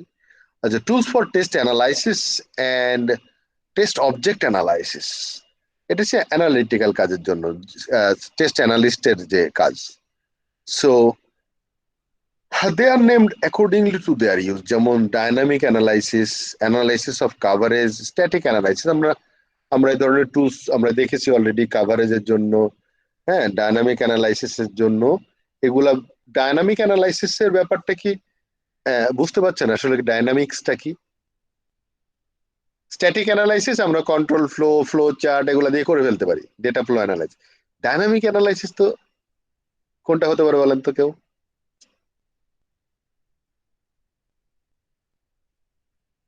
Application dynamics. যখন আমরা অ্যাপ্লিকেশনটা চলবে তখন তার ডায়নামিক্স গুলা দেখা, কেমন সে মেমোরিতে কতটুকু জায়গা নিচ্ছে, প্রসেসিং ক্যাপাবিলিটি কত, প্রসেসরে কোন কোন থ্রেড ইউজ করছে, হ্যাঁ, কিভাবে হচ্ছে, তার হচ্ছে যে প্রত্যেকটা প্রসেসকে কি পরিমাণ সময় লাগছে, হ্যাঁ, মেমোরি রিলিজ করছে কিনা, গার্বেজ কালেকশন কেমন করে হচ্ছে, everything dynamics of the application. সেই টুলস গুলা যেমন জাভাতে ধরনের টুলস আছে, ও দেখে ইয়ে ডায়নামিক্স কেমন চলতেছে, হ্যাঁ, মেমোরি ম্যানেজমেন্ট কেমন চলতেছে, হ্যাঁ, প্রসেসরের ইউটিলিটি কেমন চলতেছে। যেমন ডায়নামিক্স আমরা দেখি উইন্ডোজে, যেমন হচ্ছে কি বলে আমাদের কি বলে task manager, is called dynamic analysis.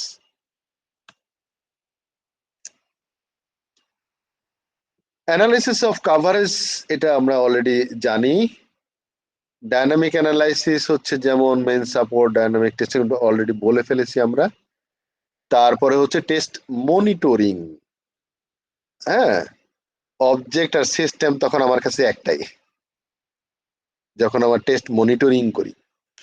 যেমন test monitor continually analyze, verify, document the use of system resource, monitor করা আসলে ওই যেটা বললাম, they observe the behavior of the test objects in the system environment, operating সিস্টেমের সাথে আমার object গুলা কেমন করে কাজ করছে, এই জিনিসগুলা দেখতে পাওয়া, এবং প্রবলেমেটিক সিচুয়েশন গুলা কেমন করে হ্যান্ডেল করে ওরা, কোনো বটল নেক হয় কিনা, হ্যাঁ, মাঝে মাঝে উইন্ডো দেখায় নট রেসপন্ডিং, না, হ্যাং করে বসে আছে, হ্যাঁ, প্রসেস কিল করে দেবেন নাকি ওয়েট করবেন, এরকম বলে না মেসেজ দেওয়া। আপনার সিস্টেমে যদি কোনো টেস্ট অবজেক্ট আটকে যায় তো কি হবে, ওর ডায়নামিক্সটা কেমন হবে, সেটা কি মনিটরিং করার কোনো আছে? যেমন ডেটাবেস মনিটরিং টুল বের করছে, যেমন ওরাকেলের কোন জায়গা থেকে আসলো জানো, এটা মনে হয় 10G থেকে আসছে। ডেটাবেস মনিটরিং এর ব্যাপারটা ওয়েবে নিয়ে আসছে। আগে আমরা ওরাকেলকে দেখতাম হচ্ছে ব্ল্যাক বক্সের মতো, খালি ডজ কমান্ডের মতো টাইপ করে করে লিখতাম ওরাকেলের। সিকল ঝারবা যেমন প্রথম থেকে আছে হলো গ্রাফিক্যাল ইউজার ইন্টারফেস, হ্যাঁ, টেবিল রিলেশনশিপ দেখা যায় সুন্দর মতো, বাট ওরাকেলে ওটা তখন ছিল না, বাট কিছু টুলস তৈরি করেছিল যাতে করে বাট ওরাকেলের সাথে ছিল না। একসময় নেভিগেটর নিয়ে আসলেও কিন্তু পরবর্তীতে দেখলাম যে না, ওটা আবার চেঞ্জ করে আবার অন্য কিছু করছে। বাট এখন এখন ওরাকেলের 12C-তে এসে একেবারে মানে হ্যান্ডি করে ফেলেছে। হ্যাঁ, মেমোরি ইউজ, তারপরে ইচ্ছা করে আমি ব্যাকআপ নিতে পারি, স্টপ করাতে পারি, সবকিছু ওয়েব বেসড হয়ে গেছে এখন ওরাকেলে, খুবই হ্যান্ডি। নন ফাংশনাল টেস্টিং এর জন্য যেমন লোড পারফরমেন্স টেস্টিং টুলস আছে অনেক, এগুলো সবাই আপনারা জানেন যে লোড টেস্টিং, পারফরমেন্স টেস্টিং এর অনেক কিছু আছে, তাই না? টুলস গুলো available.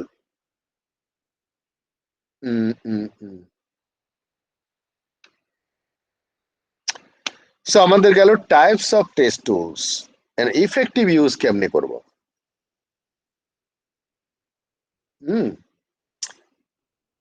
The tools, the use of test tools cause cost and effort.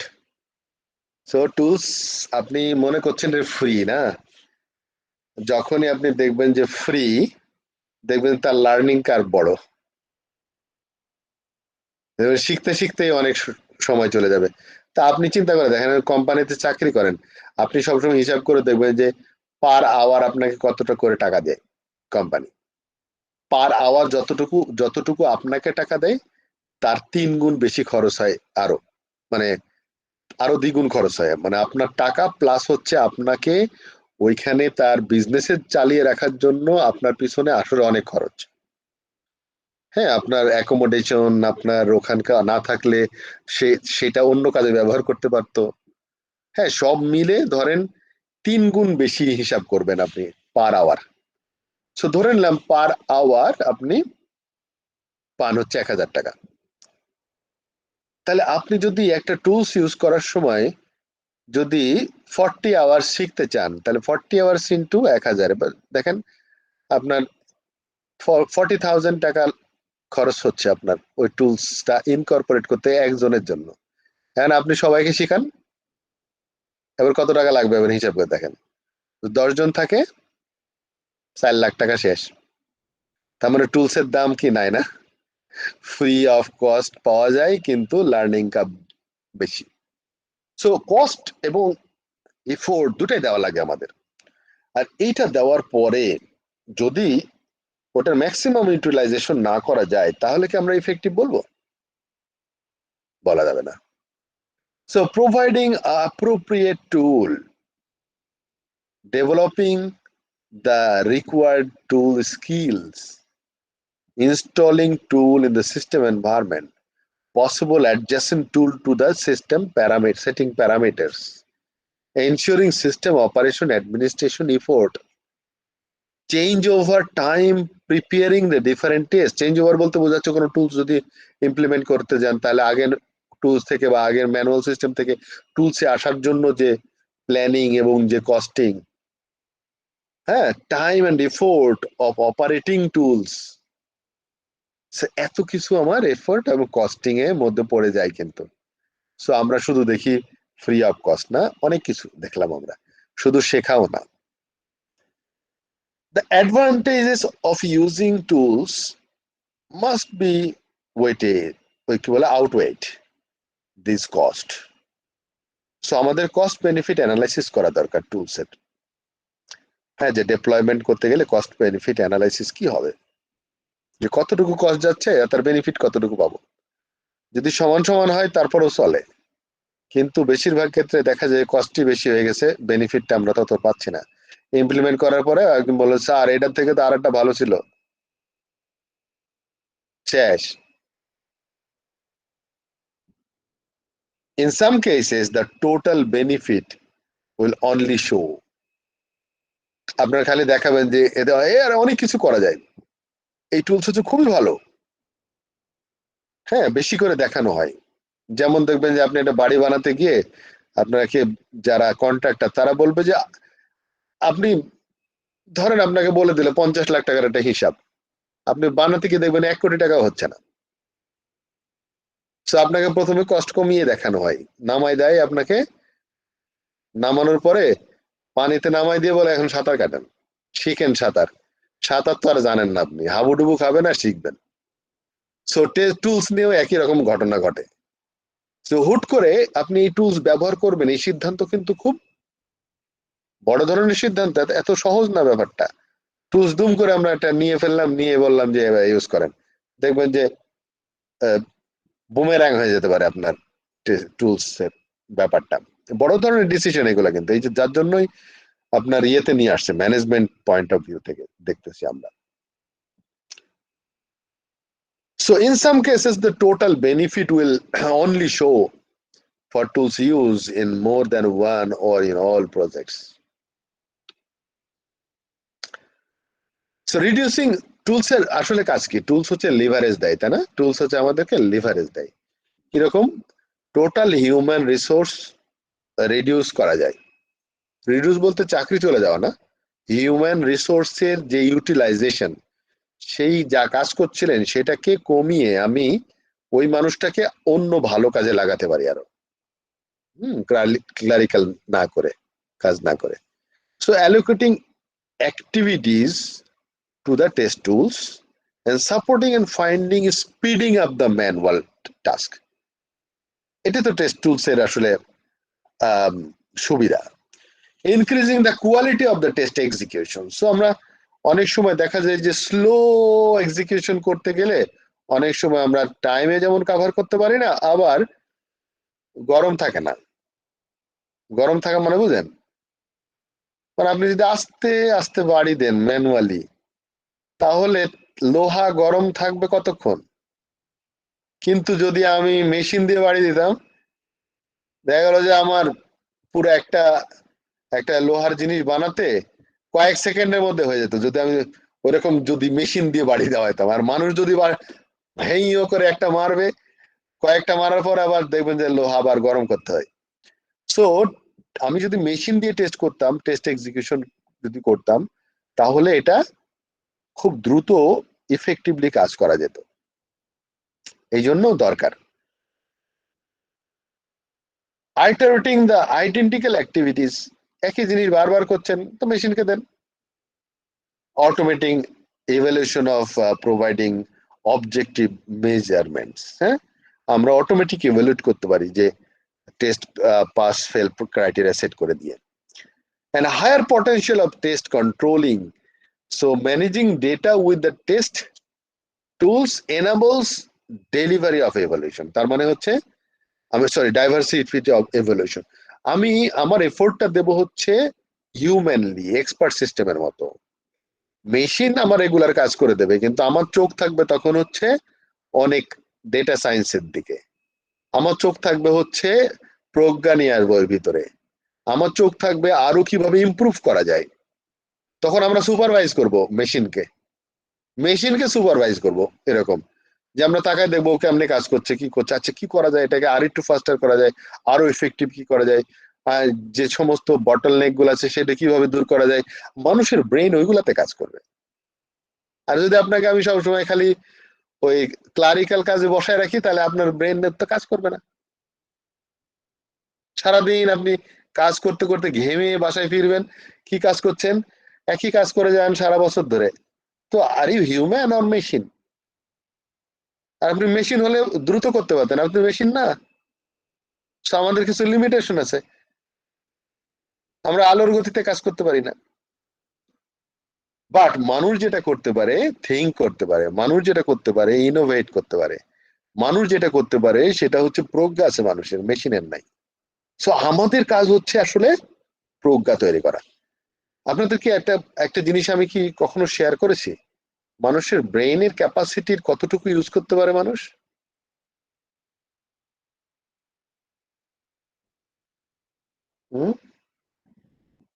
কেউ একজন? Sujan? 1%, sir. Maximum 1% or 2%. 2%। Sujan কত? 10% না স্যার? ম্যাক্সিমাম 7% শুনছিলাম।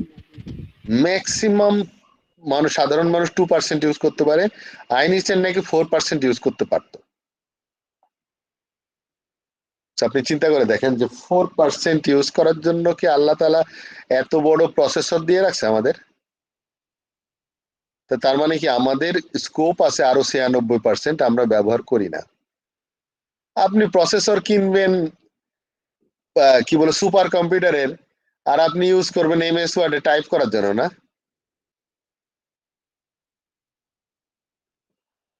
মানে বুঝছেন, আপনি এমএস ওয়ার্ডে টাইপ করার জন্য সুপার কম্পিউটার ইউজ করবেন, তাই তো? তা আপনাকে তো আল্লাহ সুপার কম্পিউটার হিসেবে বানাইছে, আর আপনি কাজ করছেন ক্লারিক্যাল।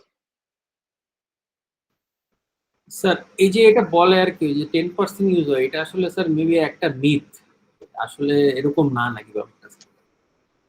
ব্যাপারটা হচ্ছে এরকমই, কারণ হলো মানুষের যে ক্যাপাবিলিটিস, সেই ক্যাপাবিলিটিস গুলাকে চেক করা যায় হচ্ছে ওই দিয়ে কি বলে কি বলে স্পেকট্রোস্কোপি ইউজ করে, ব্রেনের পিক গুলা ধরে ধরে মানুষের থিঙ্কিং প্রসেসকে, মানুষের যে ক্যাপাসিটি তার থেকে মানে আপনার যতটুকু দরকার একটা থিঙ্কিং এর জন্য, আপনার ধরেন আপনার প্রসেসিং ক্যাপাসিটি কি দিয়ে মাপা যায় বলেন তো? একটা প্রসেসরের ক্যাপাসিটি কি দিয়ে মাপা যায়? ক্লক স্পিড দিয়ে মাপে স্যার, যেটা মানে ক্লক স্পিডের সাথে রান করতে পারে না, ক্লক স্পিড তো ধরেন আপনার নরমালি থাকে, আর কত ক্লক স্পিড মানে কি? মানে আমি যদি বলি কতগুলো স্যার ইনস্ট্রাকশন 2 গিগাহার্টজ, আমি যদি বলি 2 গিগাহার্টজ মানে কি আসলে? মানে স্যার 1 সেকেন্ডে ওই যে 200 কোটি এরকম ইনস্ট্রাকশন রান করে আর কি। হ্যাঁ, এই 200 কোটি ইনস্ট্রাকশন বলতে কি বোঝায়? 200 কোটি বা 2 বিলিয়ন ইনস্ট্রাকশন এট এ টাইমে পারে করতে, মানে আসলে কে এট এ টাইমে 2 বিলিয়ন, তার মানে আলাদা আলাদা ভাবে করছে না একই সময়ে, তার মানে প্রত্যেকটা হ্যাঁ একটার পর একটাই তো করে স্যার অ্যাকচুয়ালি, একটার পর একটা না, একসাথে 2 বিলিয়ন পারে বলে এই ক্লক স্পিড বলা হয় 2 গিগাহার্টজ, একসাথে পারে। ওটা তো স্যার মানে আচ্ছা আমি ওটা যে বলছি যে অ্যাসেম্বলির ইয়াতে আর কি স্যার, একটা একটা একটা করে হয়, হ্যাঁ ওটা তো একসাথেই হয়, আমরা দেখতেছি স্যার একবারই হয়ে যাচ্ছে। হ্যাঁ, তার মানে একটা কে করে ইনস্ট্রাকশনটা এক্সিকিউট করে, কে? সিপিইউ, প্রসেসরে। মেইনলি সিপিইউর ভিতরেই তো হয় স্যার। ও সিপিইউর ভিতরে কোনটা? সিপিইউ কে তো বানানো হয়েছে এরকম করে না, এক একটা ট্রানজিস্টর। আচ্ছা হ্যাঁ ওটা তো ট্রানজিস্টর আইসি। এই ট্রানজিস্টর, এক একটা ট্রানজিস্টর একটা প্রসেস। মনে করেন যে এখন আপনি আপনার প্রসেসর কি করে দেখায় বলেন তো, যে মাত্র 10% ইউজ হচ্ছে, আইডল পড়ে আছে 90%, আপনি ইউজ করতে পারেন না। তো এইটুকু যদি মানুষ দেখাতে পারে, তার মানে বুঝেন যে মানুষের ব্রেনেরও যতগুলা একটা প্রসেস করার জন্য যতটুকু দরকার, তার থেকে কতটুকু বেশি প্রসেস করেন আপনি ব্রেনকে স্ক্যান করলে পাওয়া যায় এটা। তো হিসাব করে দেখছে, এগুলো হচ্ছে আপনার ম্যাথমেটিক্যালি সায়েন্টিফিক্যালি প্রুফ করা জিনিস এগুলা। আচ্ছা বলেন তো, হ্যাঁ বলো টেলিস্কোপ দিয়ে কত মিলিয়ন আলোকবর্ষ দূরে কোনো একটা গ্যালাক্সির কোনো একটা ইয়েকে দেখতে পাইছে, কিভাবে সম্ভব? আমরা তো জানি আলোর গতিতে গেলেও 1 মিলিয়ন ইয়ার লাগবে।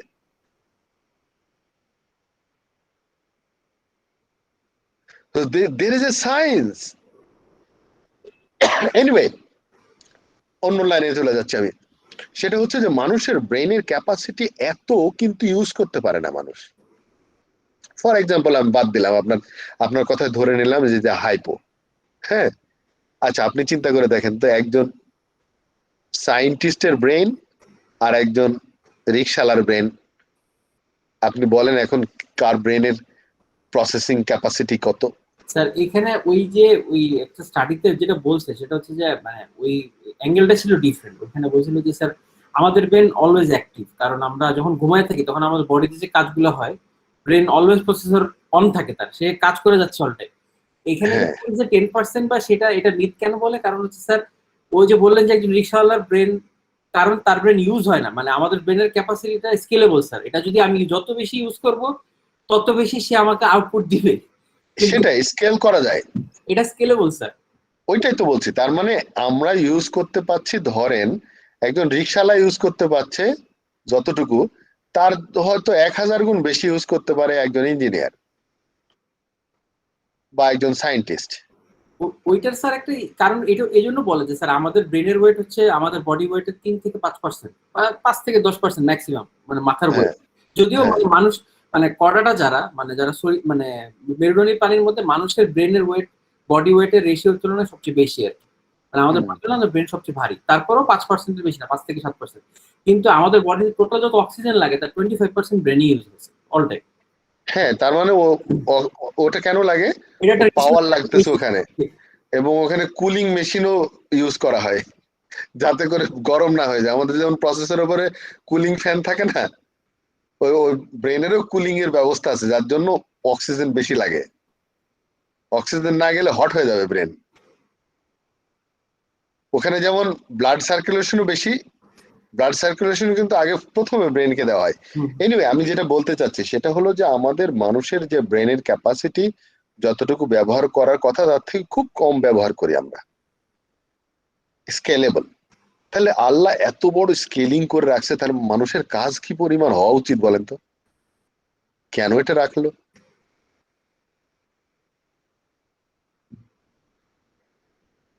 এটা হচ্ছে ফিজিক্যাল জিনিসের জন্য না, এটা কিন্তু অন্য অন্য জায়গার। আপনি ধরেন আল্লাহর সাথে কমিউনিকেশন করতে চাচ্ছেন,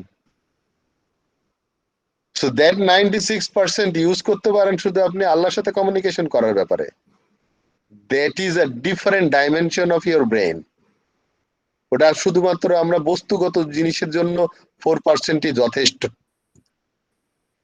সো বিয়ন্ড দ্যাট আমাদের দরকার আছে ওটা ওটা এনিওয়ে, তো বিষয়টা হলো যে মানুষের যে ক্যাপাসিটি, সেই ক্যাপাসিটি থেকে আমি যদি মেশিনের জন্য যেগুলো রেগুলার কাজ, যেগুলো হচ্ছে আপনার অ্যাক্টিভিটিস হচ্ছে নর্মালি রিগ্রেশন টেস্ট, রিটেস্ট, হ্যাঁ, টেস্টিং, এই ধরনের কাজগুলো আমি কেন করতে যাব? এগুলা মেশিন করবে। আমরা করব হচ্ছে অবজার্ভ করব, আমরা করব টেস্ট কেস ডিজাইনটা 100% কাভার করার ব্যাপারে চিন্তা করা, আমি করব টেস্ট ডাটা জেনারেশন যেন পারফেক্ট হয়, আমি করব হচ্ছে যতগুলা ম্যাট্রিক্স আছে বিভিন্ন ডাইমেনশন থেকে দেখবো যাতে আরো অনেক ভালোভাবে চিন্তা করা যায়, আমি করব কাস্টমারের স্যাটিসফ্যাকশন লেভেলটা কোন জায়গাটায় রিচ করতে পারলে ওরা যেন হাইলি স্যাটিসফাইড হয়। তাদের অ্যাপিয়ারেন্স সিস্টেমের দিকে তাকালে আমি শুধু দেখব ওদের চোখের দিকে, ওদের চোখ কি চিকচিক করছে নাকি মন মরা, সিস্টেমের দিকে তাকায়া। তার মানে আমি কাস্টমার স্যাটিসফ্যাকশন নিয়ে কাজ করব তখন। বুঝতে পারছেন আমি কোন জায়গায় কথা বলতেছি? এই জন্য আসলে দরকার আছে আমাদের। তো নর্মাল যে অ্যাক্টিভিটিস, রেগুলার অ্যাক্টিভিটিস গুলো শুড বি অটোমেটেড। দেন আমরা দেখেন higher potential for test controlling বলছে managing data with the tools enable our diversity of evaluation. In this way, providing better information base to the management for decision making. তাহলে effective decision making এর জন্য আপনার সেইটা কাজ করা উচিত মানুষের, যাতে করে বড় ধরনের ডিসিশনে যেতে পারি আমরা। তখনই দেখবেন যে এই কোম্পানিটা অনেক রিচ হয়ে যাবে আস্তে আস্তে। যারা আসলে ওই রেগুলার কাজ করে শ্রমিকদের মতো, তারা কোনোদিনই বড় হতে পারে না।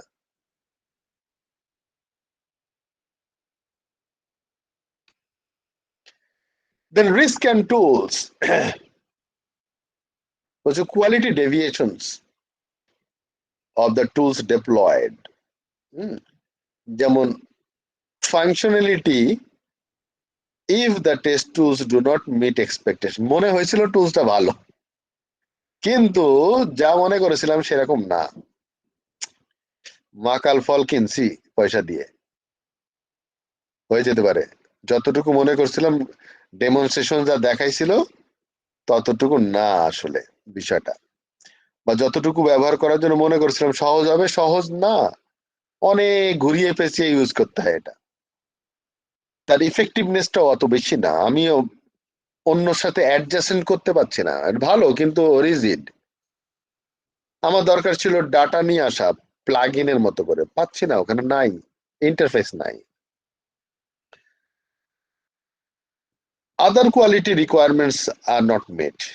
হ্যাঁ, কোয়ালিটি যত রিকোয়ারমেন্টস আছে সবগুলো নাও মিট করতে পারে, আপনি হয়তো 2-3টা মিট করছে আর গুলা করছে না। নন ফাংশনাল কোয়ালিটি অ্যাট্রিবিউটস এর কোনগুলা মিট করে? Wrong estimation of benefit and the cost, সাধারণত এটা আমরা করে থাকি। একজন ডেভেলপারকে বলবেন তোমার এটা বানাতে কত সময় লাগবে, দুম করে বলে দেবে 2 দিন হবে, সে দেখবেন যে 10 দিনও পারতেছে না। সো এটা বেশি অপটিমিস্টিক হয়ে যায় আমরা, যার ফলে আমরা পরে দেখা যায় যে আর কাভার করতে পারছি না। রং ডিপ্লয়মেন্ট অফ দ্য টুলস, মশা মারতে কামান দাগি অনেক সময় আমরা, না? মশা মারতে কামান দাগা ইউজ হয়ে যায়। So, সবকিছুই অটোমেশন করতে হবে এমন কোনো কথা নেই। So missing knowledge of the test method behind, এখন মনে করেন যারা সরাসরি যারা এই যে এই আইএসটি কিউবের ফ্রেমওয়ার্ক না জেনে যারা একটু টেস্টিং এ নেমে পড়ে, তারা বুঝেন যে কোন দিকে যায় হাঁটে, তারা তো বুঝতেই পারে না কোন দিকে যাবে। আসলে ম্যাপিং নাই। আমি আইএসটি কিউবের সিলেবাসটাকে বলি রোড ম্যাপ। আপনি ঢাকা সিটির ম্যাপটা দেখে নেন সামনে, এরপরে আপনার একটা ধারণা হয়ে যাবে কোথায় কোথায় যাওয়া উচিত, কোন দিকে গেলে পশ্চিম দিকে কি আছে, এই দিক দিয়ে হাঁটা শুরু করলে কোন দিকে যাবেন, আপনি এমনি আর কোনোদিন হারাবেন না। কিন্তু আপনি যদি ম্যাপ না থাকে আপনার কাছে, তাহলে আপনি প্রতিদিনই হারাবেন, আপনি জানবেন না কোন দিক গেলে কি হয়। সো এই জন্য ম্যাপিংটা দরকার আছে। টুলস এর উপর ঝাঁপিয়ে পড়লে হবে না প্রথমে। For example, omitted the task of reflecting about the different procedures, test process, their suitability of the particular project. আমি একটা একটা স্পিচে এইটা দিয়ে শুরু করেছিলাম, এই লাস্ট লাইন। হ্যাঁ, একটা ইয়ে হচ্ছিল, সামিট হচ্ছিল, তো ওখানে আমার একটা স্পিচ ছিল। তো স্পিচের শুরুতে আমি বলেছিলাম, a fool with a tool is still a fool. একটা বোকা লোকের হাতে যদি আপনি দামি জিনিস দেন, ও বোকায় থাকবে, ওই দামি জিনিসটা ব্যবহার করতে পারবে না। সো আপনি যারা টেস্টিং ফ্রেমওয়ার্ক জানে না, তারা টুলস এর ব্যবহারও বুঝবে না, আসলে কোন জায়গায় ব্যবহার করা যায় আর কোন জায়গায় কি করা যায়।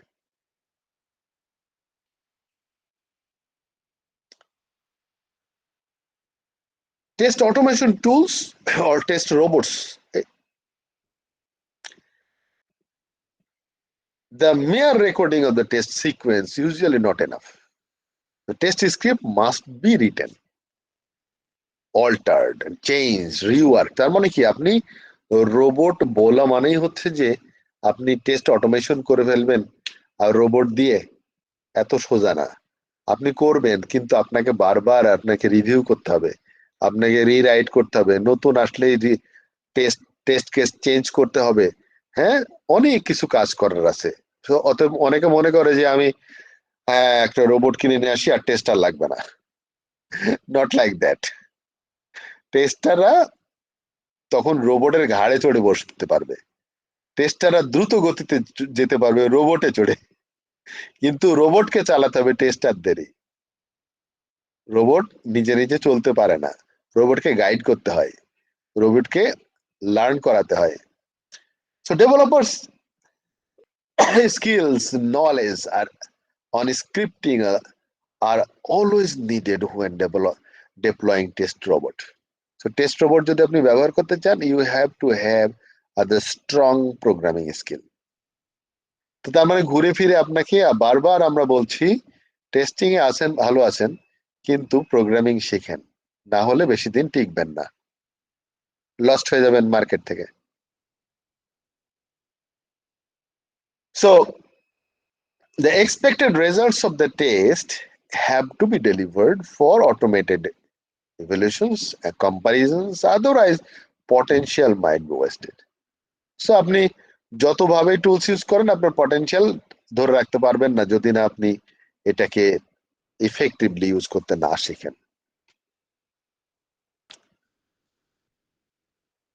নাও ডেটা ড্রিভেন অ্যাপ্রোচ টুলস, যখন আমরা যে স্ক্রিপ্ট গুলো তৈরি করব যে ডেটা প্রিপারেশনের জন্য, তো সেখানে ডেটা ড্রিভেন অ্যাপ্রোচ একটা, যেমন বলছে script run program function to the test objects, the script look for a data for external spreadsheet. আমি যদি ভিতরেই যদি সমস্ত ইনপুট ডাটাগুলো দিয়ে রাখি, যার উপর ভিত্তি করে যদি চলে, তাহলে আমাকে বারবার চেঞ্জ করা লাগবে, প্রোগ্রামিং এ গিয়ে সোর্স কোডে চেঞ্জ করা লাগবে। কিন্তু আমি যদি এক্সটার্নাল ফাইল ইউজ করি, তাহলে আমি এক্সটার্নাল ফাইলে বসে, তেমন আমি আলাদা করে করলাম না, রোবটের ভিতরে বসে আমি বারবার কোড চেঞ্জ করব না, আমি এক্সটার্নাল ফাইল ভিতরে করবো, ওই ফাইলটা তাকে চিনাই দেবো যে এটা দিয়ে করো যাও।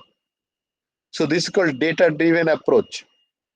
আমি অটোমেশন করব বা ডেটা ড্রিভেন দিয়ে ডাটাগুলো আমি বাইরে থেকে সাপ্লাই করব, not inside the code. Testers wishing to execute new or change test cases, হ্যাঁ, do not need to write new script. হ্যাঁ, আমি কি করব, আমি টেস্ট কেস চেঞ্জ করবো, টেস্ট কেস আমি কোথায় রাখবো, এক্সটার্নাল ফাইলে। আর এক্সিকিউশনটা আমি কিছুই চেঞ্জ করবো না, ওটাকে আমি বলবো যে তুমি এই ফাইলের মধ্যে যা আছে সেগুলো এক্সিকিউট করতে থাকো, তাহলে আমার কাজ হয়ে যাবে। আমি একবার তৈরি করে রাখবো, কিন্তু আমি বারবার ডেটা গুলা বাইরে রাখলেই হয়ে যায়, তাই না? এই জন্য মাথায় রাখতে হবে ডেটা ড্রিভেন অ্যাপ্রোচ। এরপর বলছে keyword driven approach. Scripts are modularized down to the atomic user interactions with the test objects. Externally flexible test sequence can be created without editing script. তার মানে আমি যদি স্ক্রিপ্টটাকেও আলাদা করতে পারি, তার মানে আমি স্ক্রিপ্টটার যে সমস্ত অ্যাক্টিভিটিস গুলো আছে সেগুলো যদি প্যারামিটারাইজ করে বাইরে রাখি, প্যারামিটার গুলাকে যদি আমি বলি যে কিওয়ার্ড, আমি বললাম যে যেমন ধরেন খুব কমনলি ইউজ হয় হচ্ছে প্রোডাকশন মোড ট্রু না ফলস। যখনই দুম করে প্রোডাকশন মোড ফলস দেবেন, দেখবেন বিভিন্ন ধরনের এরর টেরর দেখাবে, বিভিন্ন ওয়ার্নিং দেখাতে থাকে।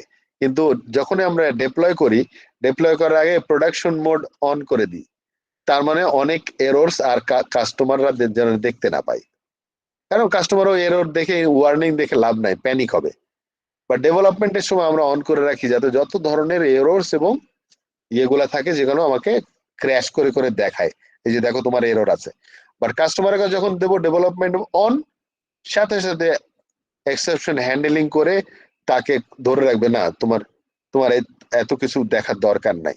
ওই যে বাহুবলীতে আমরা দেখছিলাম না, বাহুবলীর মা যখন কি যেন মাথায় ইয়ে করে কি বলে কি নিয়ে যাচ্ছিল পূজা দেওয়ার জন্য, তখন ধ্বংসযজ্ঞ চলতেছিল, কিন্তু সে কি টের পাইছে?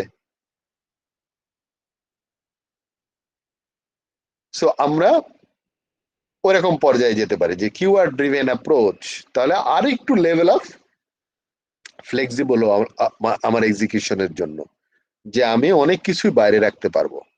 ইভেন আমি কোডের ভিতরের যে মেকানিজম আছে সেটাও আমি বাইরে নিয়ে আসতে পারি কিওয়ার্ড ড্রিভেনের মাধ্যমে।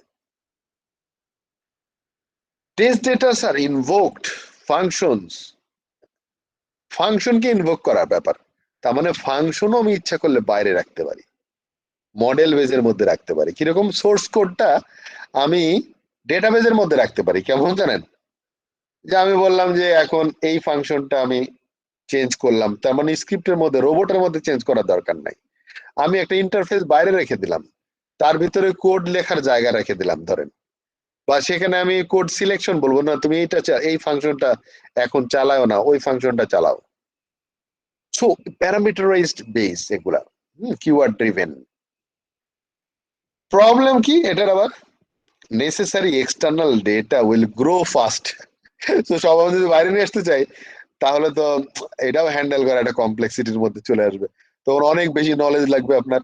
এখন বলেন যে রোবটকে দিয়ে কাজ করাতে গিয়ে এখন আপনি কাজ করে মরছেন, রোবটকে আপনি কন্ট্রোল করার জন্য ডেটাবেস ড্রিভেন করলেন, এরপরে বলছেন আপনি আবার হ্যাঁ কিওয়ার্ড ড্রিভেন করতেছেন। হ্যাঁ, so also known as action word approach বলা এটাকে, অ্যাকশন ওয়ার্ড অ্যাপ্রোচ কিওয়ার্ড ড্রিভেনের একটা নাম। দেন benefit and risk of performance test tools. Performance test tools are used mostly on applications which are distributed and which communicate via network. তার মানে যখন আমরা performance issue দেখি তখন অবশ্যই সিঙ্গেল পিসির মধ্যে আসলে দেখা হয় না, আমরা দেখি তার নেটওয়ার্ক সহ টোটাল সিস্টেমের মধ্যে। এটা হতে পারে ইন্টারনেট অথবা ল্যান, যেদিক দিয়ে হোক না কেন, বা বোথ, টোটালটা মিলে আসলে পারফরমেন্স। এমন না যে আমি শুধুমাত্র আমার প্রসেসিং ক্যাপাসিটির উপরে পারফরমেন্স যাচাই করবো, তা না, থ্রু আউট দ্য সিস্টেম আমাকে পারফরমেন্স টেস্ট করতে হয়। In most cases the test environment cannot be completely isolated, so test এনভায়রনমেন্টটাকে আমি আইসোলেট করতে পারি and is subject to the influence factor of factors that are not known in detail at the time of preparing and executing test. So real environment are our test environment far beyond, অনেক অনেক দূরে থাকে আসলে, really অতটা পাওয়া যায় না, emulator use করলেও অনেক সময় হয় না। The complexity of the environment may make it impossible to repeat identical tests. Tests are hardly comparable. So complex environment যখন হয়ে যায় তখন আমার আইডেন্টিক্যাল যে আলাদা আলাদা টেস্ট গুলা যেগুলো আছে, যেগুলা টোটালি ইউনিক টেস্ট, সেগুলো এটা ইম্পসিবল হয়ে যায় বারবার। মানে রিপিটেটিং একই জিনিসগুলা হয়তো করা সম্ভব, কিন্তু একেবারে ডিফারেন্ট কোনো কিছু করা এটা আসলে একটু কঠিন হয়ে যায়। So in many cases, the detailed expert knowledge is needed to analyze the tools output correctly and draw the right conclusion. So আপনি ভরসা করতে পারবেন না রোবটের উপর, রোবট যা বলছে সেটাই মেনে নেওয়ার মতো না। So human will detect the result and take the decisions perfectly, সেটা ওটা ঠিক মতো নেওয়া যাচ্ছে কিনা। So drawing the right decision, right conclusion, এটা হিউম্যান দ্বারাই সম্ভব। হয়তো ভবিষ্যতে আর্টিফিশিয়াল ইন্টেলিজেন্স এসে অনেকটা হেল্প করবে এগুলাকেও, বাট স্টিল আর্টিফিশিয়াল ইন্টেলিজেন্সের ভিতরেও মানুষের হেল্প দরকার, কারণ লার্নিং এর কোনো শেষ নাই। আমরা ছোটবেলায় ধরেন যে প্রোগ্রামিং ল্যাঙ্গুয়েজ শিখেছি ওটা এখন আর চলে না। সো লার্ন করতেই হবে সবসময়। Then static analysis tools examine the source code, যেমন প্রোগ্রামিং রুলস, কনভেনশনস, এগুলা আমরা জানি, এগুলা পড়বো না। টেস্ট ম্যানেজমেন্ট টুলস সাধারণত এই যে স্প্রেডশিট ইউজ করা হয় কমনলি রিপোর্টিং এর জন্য। ম্যানেজার সাধারণত যত টুলস ইউজ করেন না কেন, ওর যে রিপোর্ট, ওই রিপোর্টে সন্তুষ্ট থাকে না, আরো ডিফারেন্ট ডাইমেনশন থেকে দেখতে হয়। যত বড় সফটওয়্যারই বানান না কেন ইআরপি, দেখবেন তারপরেও আপনার চাহিদা পূরণ হচ্ছে না। হঠাৎ করে মনে হবে যে এইরকম দৃষ্টি থেকে দেখলে কেমন হয়, ওরকম দৃষ্টিতে তো রিপোর্ট নাই। সো আপনি ডাটাগুলো দরকার, ডাটাগুলো ট্রান্সফার করে send to the Excel, then Excel থেকে আপনি ডিফারেন্ট ডাইমেনশন থেকে রিপোর্ট বানাতে পারেন। একসময় মনে হবে যে ডাটাগুলো টেনসর ফ্লোতে দিলে ভালো হতো না। সো অনেক রকমের টুলস দিয়ে আপনি ইউজ করে আপনি দেখতে পারেন। সেই ক্ষেত্রে অবশ্যই আপনাকে এক্সটার্নাল টুলস আমার লাগবে। দেন the last one, introducing the tools in organization. এটা টোটালি সহজ একটা বিষয়। বিষয়টা হচ্ছে যে আমি একটা টুলসটা পারচেস করতে চাচ্ছি বা প্রকিউর করতে চাচ্ছি, করে অর্গানাইজেশনে দেবো কিভাবে। মনে করে আমি এটা টেন্ডার দিলাম অথবা আমি ইনভাইট করলাম, তো তার আগে আমাকে কি করতে হবে? আমাকে রিকোয়ারমেন্টস অ্যানালাইসিস করতে হবে না, যে আমার দরকারটা কি। আপনি যদি বলেন যে আমার তো টুল দরকার, টুল কোম্পানিগুলোকে সব ডাকো, তো টুল বলবে যে আপনার পারপাসটা বলেন একটু। তার মানে what is your requirements? So requirement definition তৈরি করতে হবে আগে, এরপরে মার্কেট রিসার্চ করতে হবে, টুলস ডেমনস্ট্রেশন, দেন আপনি ইভালুয়েট করতে পারবেন। আপনি হয়তো 4-5টা কোম্পানিকে দেখেন, তারা দেখাইলো, দেখে এরপর আপনারা ইভালুয়েট করবেন, করে ডিসিশন নেবেন যে ফাইনালি যে আপনি কোন টুলটা সিলেক্ট করছেন। সো ইটস এ টোটালি প্রকিউরমেন্টের দিকে গেল। এরপরে বলছে যে আপনি টুলস যেটাই সিলেক্ট করলেন সেটার ইমপ্লিমেন্টেশনটা কেমনে করবেন। There are two change, this is called change over. হ্যাঁ, চেঞ্জ ওভার মানে হচ্ছে টুলসটা যখন এর আগে ছিল না, আপনি টুলসটা এবারে ইমপ্লিমেন্টেশন কেমনে করবেন। 3টা রাস্তায় ইমপ্লিমেন্টেশন করা যে কোনো কিছু। একটা হচ্ছে প্যারালাল মানে হচ্ছে আগের অবস্থাও থাকবে, টুলস দিয়ে চালিয়ে দেখবো। This is very safeguard. মানে আমরা যদি একদম প্যাসিমিস্টিক ওয়েতে যদি তাকাই যে না আমি টুলসের উপর ভরসা করতে পারছি না, আমি দুইটাই চালাবো, তাহলে আমার কি লাগবে? এফোর্ট লাগবে না, হিউম্যান এফোর্ট বেশি। আগের পদ্ধতিতেও কাজ করব, নতুন পদ্ধতিতেও কাজ করব, করে আমি কম্পেয়ার করে দেখবো এই প্রজেক্টটা যে পারফেক্টলি হচ্ছে কিনা। এটা হলো প্যারালাল চেঞ্জ ওভার বলা হয়। যদি পারফেক্টলি হয় দেন তারপর আমরা বাদ দেবো, পুরানোটা নতুনটাই রাখবো। আর যদি পারফেক্ট না হয় নতুনটা বাদছি, আমার কোনো প্রজেক্ট হ্যাম্পার করে নাই টাইপ অফ। হ্যাঁ, এটা হচ্ছে প্যারালাল। আর এটা হচ্ছে পাইলট, একটু রিস্ক নেব, পুরো অর্গানাইজেশনে না। আমার 10টা প্রজেক্ট চলছে, একটা প্রজেক্টে চালাই দেখি, যদি একটা ছোট একটা প্রজেক্ট দেবো লস হইলে ওটার উপর দিয়ে যাক। হ্যাঁ, দিস কল পাইলট। যদি এটা সাকসেস হয় আমি এরপরে আর একটা দেবো, ওটা যদি সাকসেস হলে এবার ডিসিশন, হ্যাঁ সব প্রজেক্ট এটা ইউজ করো। আর যদি হয় এরকম সুপার কনফিডেন্ট, আপনি অলরেডি পরীক্ষিত অন্য জায়গায়, বাট আপনি নতুন অর্গানাইজেশন বললেন যে আম টেকিং দ্যাট রেসপন্সিবিলিটি, অথবা আপনি সুপার কনফিডেন্ট, ঠিক আছে, যদি আপনি না পারেন তাহলে ক্ষতিপূরণ দিতে হবে, এই টাইপের যদি কিছু হয়, সো আপনি ডাইরেক্ট চেঞ্জ ওভার করতে পারেন। ডাইরেক্ট চেঞ্জ ওভার বলে এটাকে, আগেটা বাদ নতুনটা আজকে থেকে শুরু। সো এই সমস্ত যখনই কাজ করব তখন আমাদের এখানে যেমন পাইলটিং প্রজেক্টের থেকে বেশি সুইটেবল হিসাবে তারা দিয়েছে পাইলট করার জন্য। So getting to know the tools in details with the strong and weak points of the tools, then interfacing with the other tools and adapting process the workflow organization যে আপনাদের যে development flow যেটা আছে বা testing flow, then defining the reports according to the standards of the organization. তার মানে আমি যে অর্গানাইজেশনকে যে রিপোর্টিং করতে হবে সেটা দেখতে হবে আমার আউটপুটটা কি, দেন অ্যাসেস করব আমরা if tool meets the expected benefit, যদি হয় সেটা আমি এস্টিমেট করব, দেন estimate whether the code of deployment is within the scope. No rollout without piloting, তার মানে আমি প্রথমে ইমপ্লিমেন্টেশন করব না পাইলট ছাড়া, otherwise expect the acceptance problem, এই জন্য পাইলটে যাওয়া ভালো। Then success factors of the tool deployment. Success factor বলতে আপনি সাকসেসফুলি যদি করতে চান তাহলে কোনগুলা করা উচিত, একটা হচ্ছে স্টেপ বাই স্টেপ ইন্ট্রোডাকশন, হঠাৎ করে যেন আমি না করি। হ্যাঁ, তারপর মেক টুলস ইউজ ম্যান্ডেটরি, তার মানে হচ্ছে যে কিছু লোক তুমি রিল্যাক্টেন্ট হবে, কিছু লোক বলবে যে না এটা থেকে ওটা ভালো ছিল, খামাখা এগুলো আমি করব না, but you have to put strong step, না করতেই হবে, আদারওয়াইজ পারবেন না। কিন্তু যদি আপনি মনে করেন যে আচ্ছা ঠিক আছে প্রজেক্টে চলুক, ওদের গুরুত্ব দিয়ে, না, ওখানে আপনাকে একটু কঠোর হওয়া লাগবে। তো আপনাকে ম্যান্ডেটরি করে দিতে হবে, যেটা করতেই হবে, আদারওয়াইজ টুলস কিন্তু ইফেক্টিভলি আপনি ইউজ করতে পারবেন না।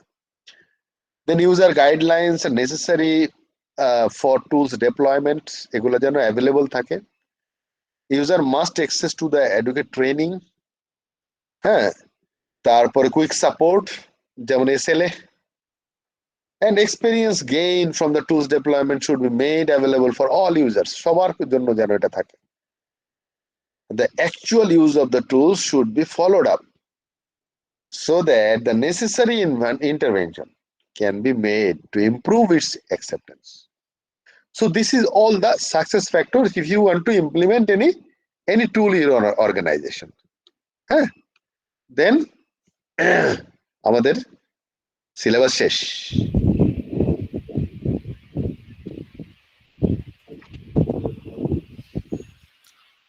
বলেন স্যার। ডেটা ড্রিভেন অ্যাপ্রোচ আর কিওয়ার্ড অ্যাপ্রোচটা একটু স্যার আরেকটু এক্সাম্পল দিয়ে যদি একটু বলতেন স্যার। আচ্ছা, ডেটা ড্রিভেন অ্যাপ্রোচ হচ্ছে আপনার যে ডেটাগুলা সাধারণত টেস্টিং এর কোনটা থাকে, প্রথম কথা হচ্ছে ইনপুট ডেটাগুলা এবং এক্সপেক্টেড রেজাল্ট, সেগুলোই তো আমার কাছে ডেটা টেস্টিং এর জন্য, তাই না? এখন আপনি সোর্স কোডের ভিতরে যদি আপনি ওই যে অ্যারের ভিতরে বলছিলাম না যে আপনি অ্যারের ভিতর লিখে রাখছেন, রান করছেন, আবার চেঞ্জ করে আবার সোর্স কোড চেঞ্জ করবেন, তাই তো? তো why you not use the external file, আপনি এক্সেল এ করে রাখেন, তাহলে এক্সেল রিড করবে, করে রান করবে, এন্ড এক্সেল এ যতগুলা রেকর্ড থাকবে ও ততগুলা লুপ চালাবে, ততগুলা টেস্ট কেস আপনার। So this is called data driven approach. Can be Excel, can be database, হ্যাঁ, যে কোনো জায়গা থেকে আপনি নিয়ে করতে পারেন। ক্যান বি জেসন ফাইল, হ্যাঁ, অ্যাজ এ টেস্ট ডাটা, এই কি বলে ইনপুট ডেটার জন্য। Test case, basically test case গুলাকে আপনি বাইরে রাখলেন। এটা হচ্ছে data driven approach. Keyword driven approach হচ্ছে আরেকটু কন্ট্রোল নিয়ে আসা। কিরকম?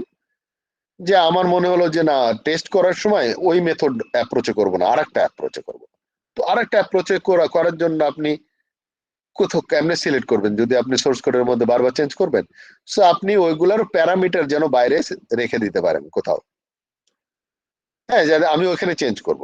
যেমন আমরা বললাম প্রোডাকশন মোড আমি অফ করে দিলাম, তার মানে হচ্ছে এখন আমাকে টেস্টিং মোড অন হয়ে গেল। তার মানে এটাও হচ্ছে আমি সুইচিং গুলা বাইরে রাখলাম।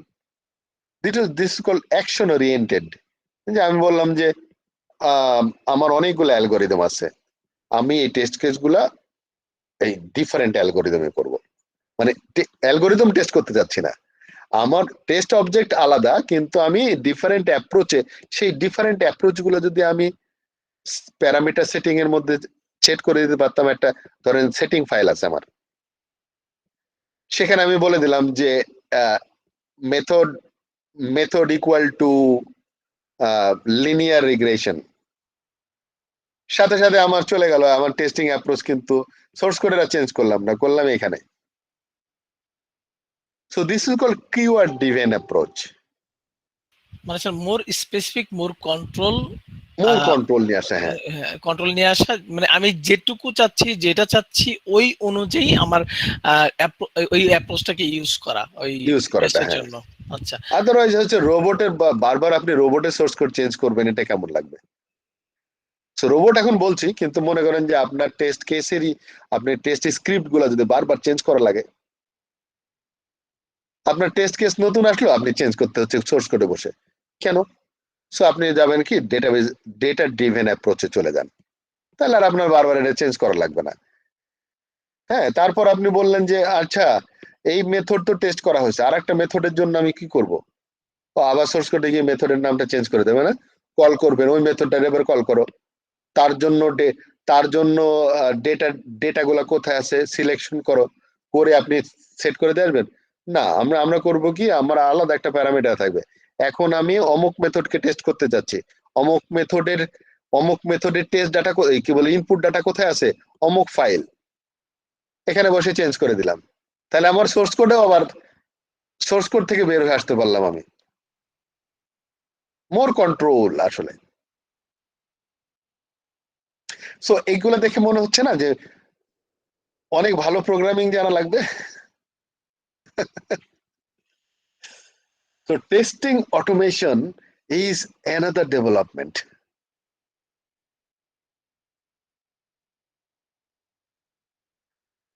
So any questions? Any other?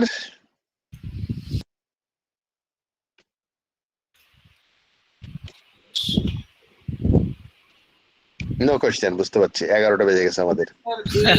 Material গুলো স্যার, এই যে আপনি যে সাইট গুলো দিচ্ছেন স্যার, আমাদের জন্য কি এগুলোই সাফিসিয়েন্ট স্যার? মানে এই চ্যাপ্টার কোনটা? 6 আসলে অনেক কিছু পড়ার আর কি। মানে আমি যে স্লাইড যেগুলো দিয়েছি সেগুলো সাফিসিয়েন্ট কিনা? মানে ওই অনেকে ওই জিনিসটা পড়ে স্যার, আর কি ওইটাই আমি বুঝতে পারি, ওই যে একটা বড় সিলেবাস মতো যে বইটা যেটা আছে স্যার। ও সিলেবাস যেটা আছে সেটা একই জিনিস, সিলেবাসকে যদি আপনি পড়তে চান তাহলে মনে হবে যে বই পড়তেছেন, বোরিং লাগে। অনেক তো সেটাকে যখন আমরা স্লাইডে বলি, বুলেটিং করে দিই, তখন মনের ভিতরে এটা গেঁথে যায়। হ্যাঁ, যেমন ধরেন আমি একটা গল্পর ভিতরে কিছু ডেটা ড্রিভেন গল্প বললাম, তো গল্প পড়বেন যখন, প্যারা পড়তে পড়তে আপনার মনে থাকবে না, কিন্তু যদি ওই ডেটাগুলো যদি টেবিল বানাই দিতাম। So this is called slide, এই জন্য স্লাইডে নেওয়া আসা। আবার অনেক ইমেজ ব্যবহার করেছি, অনেক গ্রাফিক ইউজ করেছি, যেটা তো ওখানে নাই। তো এই জন্য আপনি ওটা পড়তে পারেন, বাট ওটা তো আসলে ওটার উপর ভিত্তি করে এটা করা। ওকে স্যার, ঠিক আছে। সো স্যার আমি বলতে কন্ট্রোল পারেন স্যার, ওইটা হচ্ছে ভি মডেল, আর আমারটা হচ্ছে W model. W more control sir, inner inner meaning. Hmm. So আমরা এখন চলে যাই হচ্ছে এক্সামে।